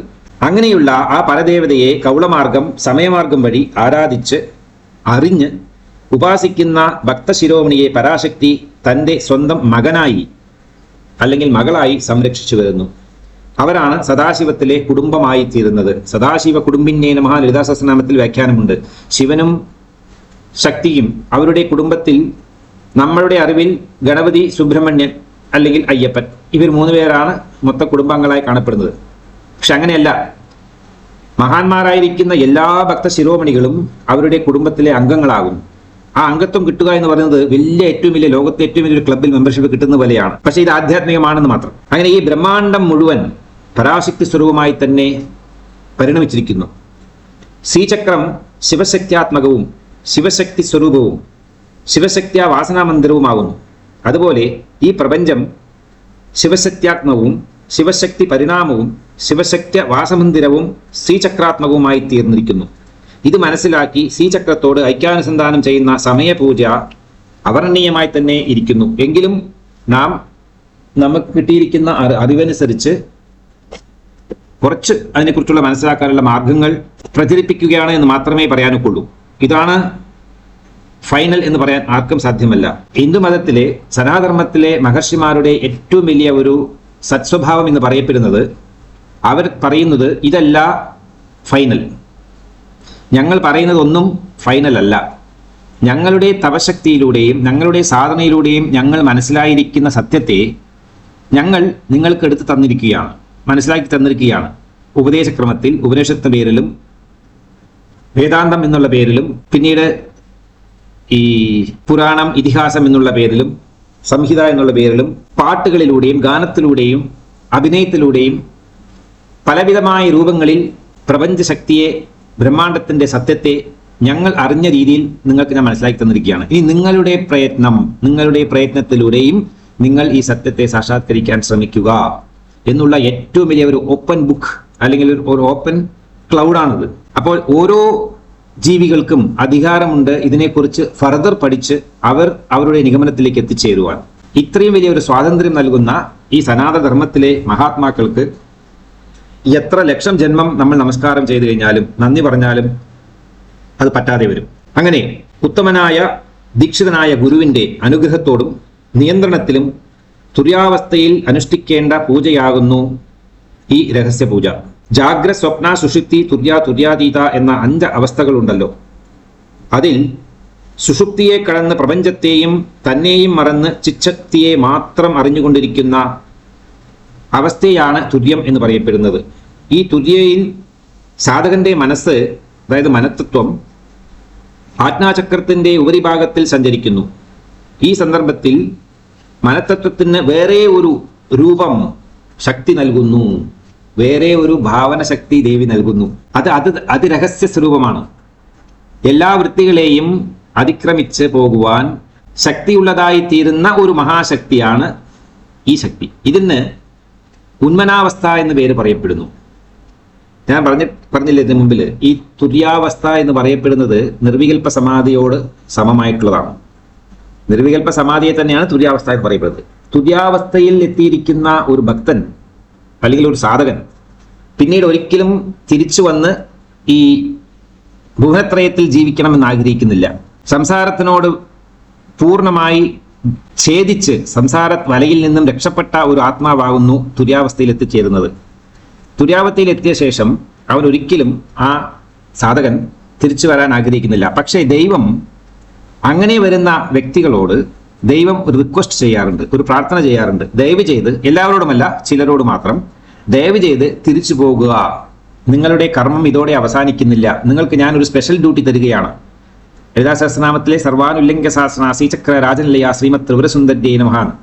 ഞാൻ നിങ്ങൾക്കൊരു ദൗത്യം തരികയാണ്. ഇപ്പോൾ തിരിച്ചുപോയി ഭൂലോകത്തിൽ ചെന്ന്, അതായത് അധോ ലോകത്തിന് ഭൂലോകം എന്ന് പേര്, ദൈവത്തിന്റെ ശക്തി മുകളിലുണ്ട് എന്നർത്ഥം. അല്ലെങ്കിൽ ഹിമാലയത്തിന്റെ കൈലാസത്തിന് ചുവടെയുള്ള ഭാഗത്തിനെ എന്നുള്ള വ്യാഖ്യാനമാണ് ഇതിനു മുമ്പിൽ നമ്മൾ പഠിച്ചിട്ടുണ്ട് ഈ സൗദലഹരിയിൽ. പോയി സത്യത്തെ പ്രചരിപ്പിക്കുക, സത്യത്തെ ഏതെല്ലാം രീതിയിൽ വ്യാഖ്യാനം ചെയ്ത് മനസ്സിലാക്കിപ്പിക്കണമോ ആ മാർഗങ്ങളെയെല്ലാം സ്വീകരിച്ച് പലരെയും നല്ല ഉത്തമ ഭക്തന്മാരാക്കി തീർത്ത് അവർക്ക് സാധനാ സമ്പ്രദായത്തെ മനസ്സിലാക്കി കൊടുത്ത് അവരെ സാധനയിലൂടെ മോക്ഷപ്രാപ്തിയിലേക്ക് നിങ്ങൾ എത്തിച്ചേർന്ന മാതിരി തന്നെ എല്ലാവരെയും കൂട്ടിക്കൊണ്ടുവരാൻ ശ്രമിക്കുക. ഇവരെല്ലാമാണ് എൻ്റെ സ്വന്തം മക്കൾ, മറ്റുള്ളവരല്ല എൻ്റെ മക്കൾ, അത്രയേ ഉള്ളൂ. അപ്പോൾ ഇതിനു വേണ്ടി പരാശക്തി പല പുണ്യാത്മാക്കളെ ഭൂലോകത്തിലേക്ക് തന്നെ തിരിച്ചയക്കുന്നു. അതല്ലെങ്കിൽ തുര്യാവസ്ഥയിൽ എത്തിയിരിക്കുന്ന ഒരു ആത്മാവിന് ശരീരം 14 ദിവസത്തിനകം നഷ്ടമായി തീരും. കാരണം ഊണ്, ഉറക്കം ഒന്നും ഉണ്ടാവുന്നതല്ല. ആ ശരീരത്തിന് ഒന്നും ആവശ്യമില്ല, ഒന്നും കഴിക്കാനും അറിയില്ല. വായിൽ ചെറിയ കുട്ടിക്ക് കൂട്ടി കൊടുത്തു കഴിഞ്ഞാൽ അത് വിഴുങ്ങാതെ ചോട്ടിലേക്ക് തന്നെ വരുന്നത് മാതിരി ഇവർക്ക് ഒരു ബോധവും ഉണ്ടാവുന്നതല്ല. അവരാരെങ്കിലും പിടിച്ചു നിർത്തിയാൽ മാത്രമേ നിൽക്കാൻ കഴിയുള്ളൂ, അല്ലെങ്കിൽ ചോടി വീണ് കിടക്കും. അത്രത്തോളം മനോതത്വം, ഞാൻ പറഞ്ഞില്ലേ, ഒരു സ്പെഷ്യൽ മനോശക്തിയാണ് അവർക്കുള്ളത്. ആ ഉന്മാനത എന്നുള്ള ആ ഒരു വലിയ ഒരു അവസ്ഥയിലാണ് അവരുള്ളത്. ആ അവസ്ഥയിൽ ഒരിക്കലും ഈ ആത്മാവിന് തിരിച്ച് ഭൂലോകത്തിൽ നിന്ന് ജീവിക്കാൻ ആഗ്രഹം കാണില്ല, ഇഷ്ടമുണ്ടാവുന്നതല്ല, സാധ്യവുമല്ല. കാരണം ദൈവരഹസ്യത്തെ അറിഞ്ഞവർ ആരും തന്നെ തിരിച്ചു വന്ന് ഭൂലോകത്തിൽ മറ്റുള്ളവരുമായി ജീവിക്കാറില്ല. പക്ഷേ ഈ ദൈവത്തിന്റെ സ്പെഷ്യൽ അനുഗ്രഹം കൊണ്ട് മാത്രം ചിലർ, അപൂർവം ചിലർ ചുവടെ വന്ന് നമുക്ക് സദ്വിഷയങ്ങളെ പറഞ്ഞു തരികയാണ് ചെയ്തത്. അതിനുശേഷം അവർ തിരിച്ച് അവിടേക്ക് തന്നെ പോകും. അങ്ങനെ പറയപ്പെടുമ്പോഴാണ് അതിൽ വളരെ പ്രാധാന്യം അർഹിക്കുന്ന ആദിശങ്കര ഭഗവത്പാദർ, രമണ മഹർഷി, ബാബ, മഹായോഗി, നമ്മുടെ രാമകൃഷ്ണ പരമഹംസർ, ഇങ്ങനെ അപൂർവം ചില ഒരു 100-120 പേരുണ്ടാവും മൊത്തം പ്രോബബിളി. പല ദേശങ്ങളിലായിട്ടുമുണ്ട്, നമ്മുടെ രാജ്യത്തിൽ മാത്രമല്ല, ത്രൂ ഔട്ട് യൂണിവേഴ്സിൽ പല സ്ഥലങ്ങളിലായിട്ടും ഇങ്ങനെയുള്ള മഹാത്മാക്കളുണ്ട്. പല മതങ്ങളിലും ഇങ്ങനെയുള്ള ആത്മാക്കളുണ്ട്. സനാതനധർമ്മത്തിൽ മാത്രമൊന്നുമല്ല, അത് മറ്റു ധർമ്മങ്ങളിലും ഉണ്ട് എന്നുള്ള സത്യത്തെയും നാം മനസ്സിലാക്കാനുണ്ട്. അങ്ങനെ തുര്യാതീതത്തിൽ ഒരു അറിവും ഇല്ലാതായിത്തീരുന്നു. എല്ലാ അറിവിനും മുകളിലായിട്ടുള്ള ഒരു സ്ഥിതിയാകുന്നു. ഈ അറിവെന്ന് പറയുന്നത് തന്നെ നമ്മുടെ ഈ പ്രപഞ്ചത്തിൽ ഒട്ടിയിരിക്കുന്ന ഒരു സത്യമല്ലേ. യഥാർത്ഥമായ അറിവെന്ന് പറയപ്പെടുന്നത് അവാക്യമാണ്, വ്യാഖ്യാനിക്കാൻ സാധിക്കാത്ത ഒരു അറിവാകുന്നത്. ആ എല്ലാ അനുഭവങ്ങളും തുര്യ വരെ മാത്രമേ ഉള്ളൂ. ഒരിക്കൽ തുര്യാവസ്ഥ എത്തിച്ചു കഴിഞ്ഞു കഴിഞ്ഞാൽ അപൂർവം ചില മഹാത്മാക്കൾക്ക് മാത്രമേ തുര്യത്തെ കടന്ന് തുര്യാതീതയായി തീരുകയും അല്ലെങ്കിൽ തുര്യത്തെ വിട്ട് വീണ്ടും ചൂടേക്കുള്ള സുഷുപ്ത, സ്വപ്ന, ജാഗ്രത എന്നുള്ള അവസ്ഥയിലേക്ക് തിരിച്ചു വരാനും സാധ്യമാവുകയുള്ളൂ. പലരും അങ്ങോട്ട് കടന്നു കഴിഞ്ഞാൽ പോയി തിരിച്ചിങ്ങോട്ട് വരാനൊക്കില്ല, ആ ശരീരം വീണു പോകും, അല്ലെങ്കിൽ കോമ സ്റ്റേജിലേക്ക് പോയി കിടക്കും. ഇങ്ങനെയെല്ലാമാണ് ഇതിന്റെ രഹസ്യം. ഇതിനെയാണ് നിർവികൽപ്പ സമാധി എന്ന് പറയപ്പെടുന്നത്, അല്ലെങ്കിൽ വിദേഹമുക്തി എന്ന് പറയപ്പെടുന്നത്. യഥാർത്ഥത്തിൽ സമയപൂജയുടെ ഉച്ചഘട്ടം നിർവികൽപ്പ സമാധി തന്നെയാകുന്നു. ഈ പദത്തിലേക്ക് എത്തിച്ചേരുവാനുള്ള മാർഗമാണ് ഭഗവത്പാദർ നമുക്ക് ദേവിയുടെ അല്ലെങ്കിൽ പരാശക്തിയുടെ, ജഗദംബിയുടെ അനുവാദത്തോടുകൂടിയും അനുഗ്രഹത്തോടുകൂടിയും ഉപദേശം തന്നിരിക്കുന്നത്. സേവക ഭാവത്തോടുകൂടിയുള്ള പൂജാവിധാനം ആജ്ഞാചക്രം വരെ മാത്രമാണുള്ളത്. കാരണം ആജ്ഞാചക്രത്തിന് ശേഷം സഹസ്രതല കമലത്തിൽ രണ്ടില്ല ഒന്നേയുള്ളൂ, നദ്വിതീയം. ദ്വൈതഭാവനയില്ലാതെ അദ്വൈതഭാവമായിരിക്കുന്ന ഒരേ ഒരു ചിന്ത മാത്രമേ അവിടെ അവസാനിക്കുന്നുള്ളൂ.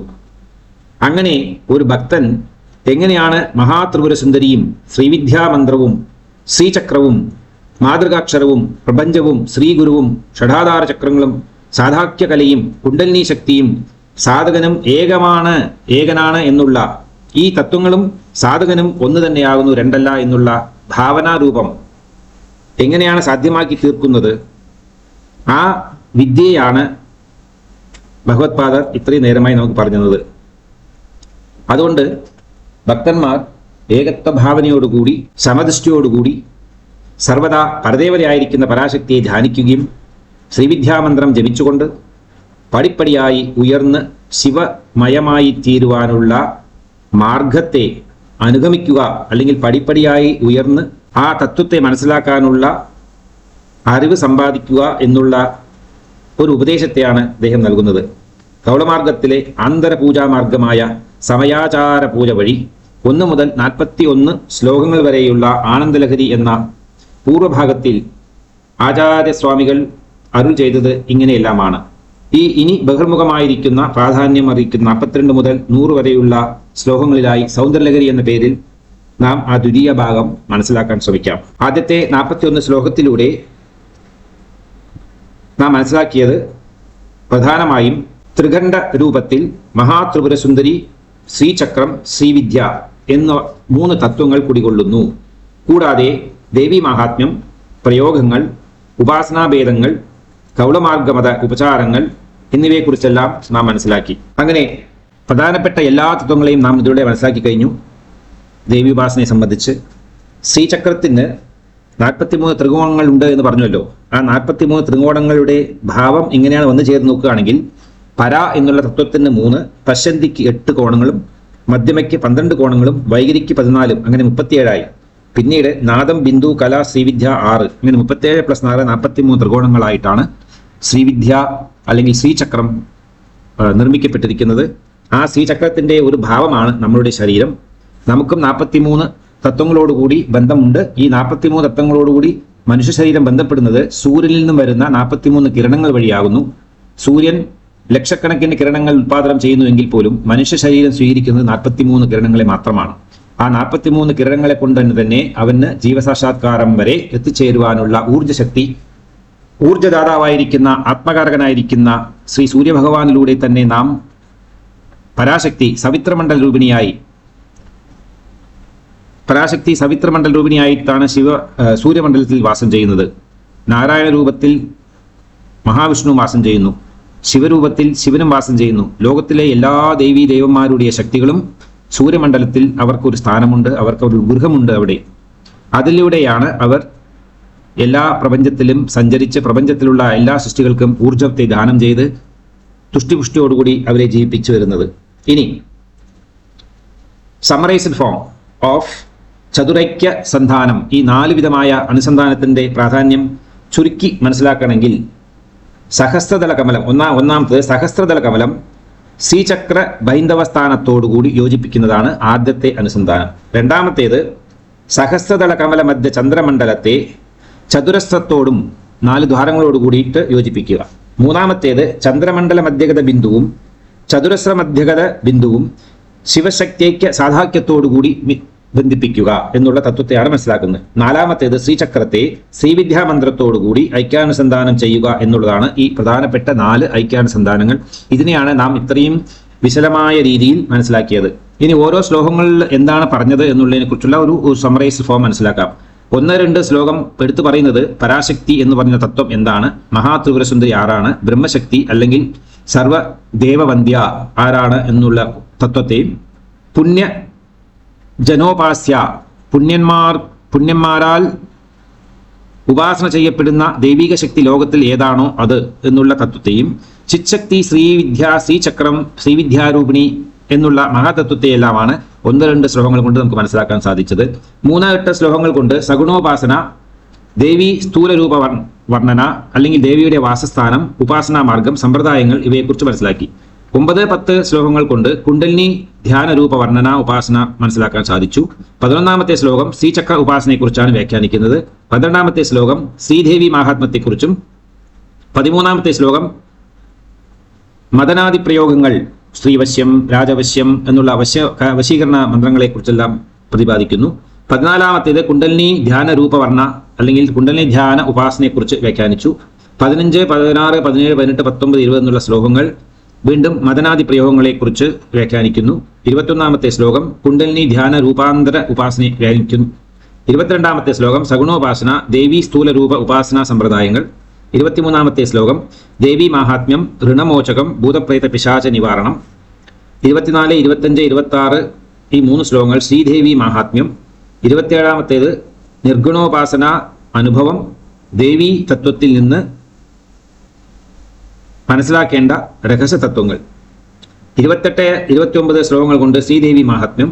30-ാമത്തെ ശ്ലോകം സഗുണോപാസന, ദേവി സ്ഥൂലരൂപ ഉപാസന, സമ്പ്രദായങ്ങൾ ഇവയെക്കുറിച്ചും. 31, 32, 33 ശ്ലോകങ്ങൾ മന്ത്രോപാസനയെക്കുറിച്ചും. 34-ാമത്തെ ശ്ലോകം കൗളമാർഗ സിദ്ധാന്തം, ശിവശക്തി ഐക്യസ്വരൂപം. 35-ാമത്തെ ശ്ലോകം ശ്രീദേവി പരിണാമം, പ്രപഞ്ച സൃഷ്ടി. 36, 37, 38, 39, 40, 41 എന്നുള്ള ശ്ലോകം ഷഡാധാര രൂപമായ മൂലാധാരം മുതൽ ആജ്ഞാചക്രം വരെയുള്ള ഷഡാധാര പൂജയായ സമയാചാര പൂജാവിധാനത്തെക്കുറിച്ചും വിശദമായി വ്യാഖ്യാനിച്ച് മനസ്സിലാക്കുകയാണ് ഈ ശ്ലോകങ്ങളെ കൊണ്ട് നാം മനസ്സിലാക്കിയത്. അങ്ങനെ പരാശക്തിയുടെ പരിപൂർണ അനുഗ്രഹത്തോടുകൂടി നാം പ്രഥമഭാഗം എന്ന് അറിയപ്പെടുന്ന ആനന്ദലഹരി എന്ന പേരിൽ അറിയുന്ന 1 മുതൽ 41 വരെയുള്ള ശ്ലോകങ്ങൾ ഇവിടെ സമാപിക്കുന്നു. ഇനി അടുത്തതായി സൗന്ദര്യലഹരിയുടെ ഉത്തരഭാഗം അല്ലെങ്കിൽ 2-ാമത്തെ ഭാഗം, ദ്വിതീയ ഭാഗം എന്ന് പറയപ്പെടുന്ന അധ്യായത്തിലേക്ക് കടക്കാൻ പോവുകയാണ്. തവാധാരേ മൂലേ സഹസമയയാ ലാസ്യപരയാ നവാത്മാനം മന്യേ നവരസമഹാതാണ്ഡവനഠം ഉപാഭ്യാമേതാഭ്യാം ഉദയവിദമുദ്ധിശ്യതയയാ സനാഥാഭ്യാം ജജ്ഞേ ജനകജനനീ മജ്ജഗദിധം സർവം ജഗദംബാർപ്പണമസ്തു. ഹരി ഓം.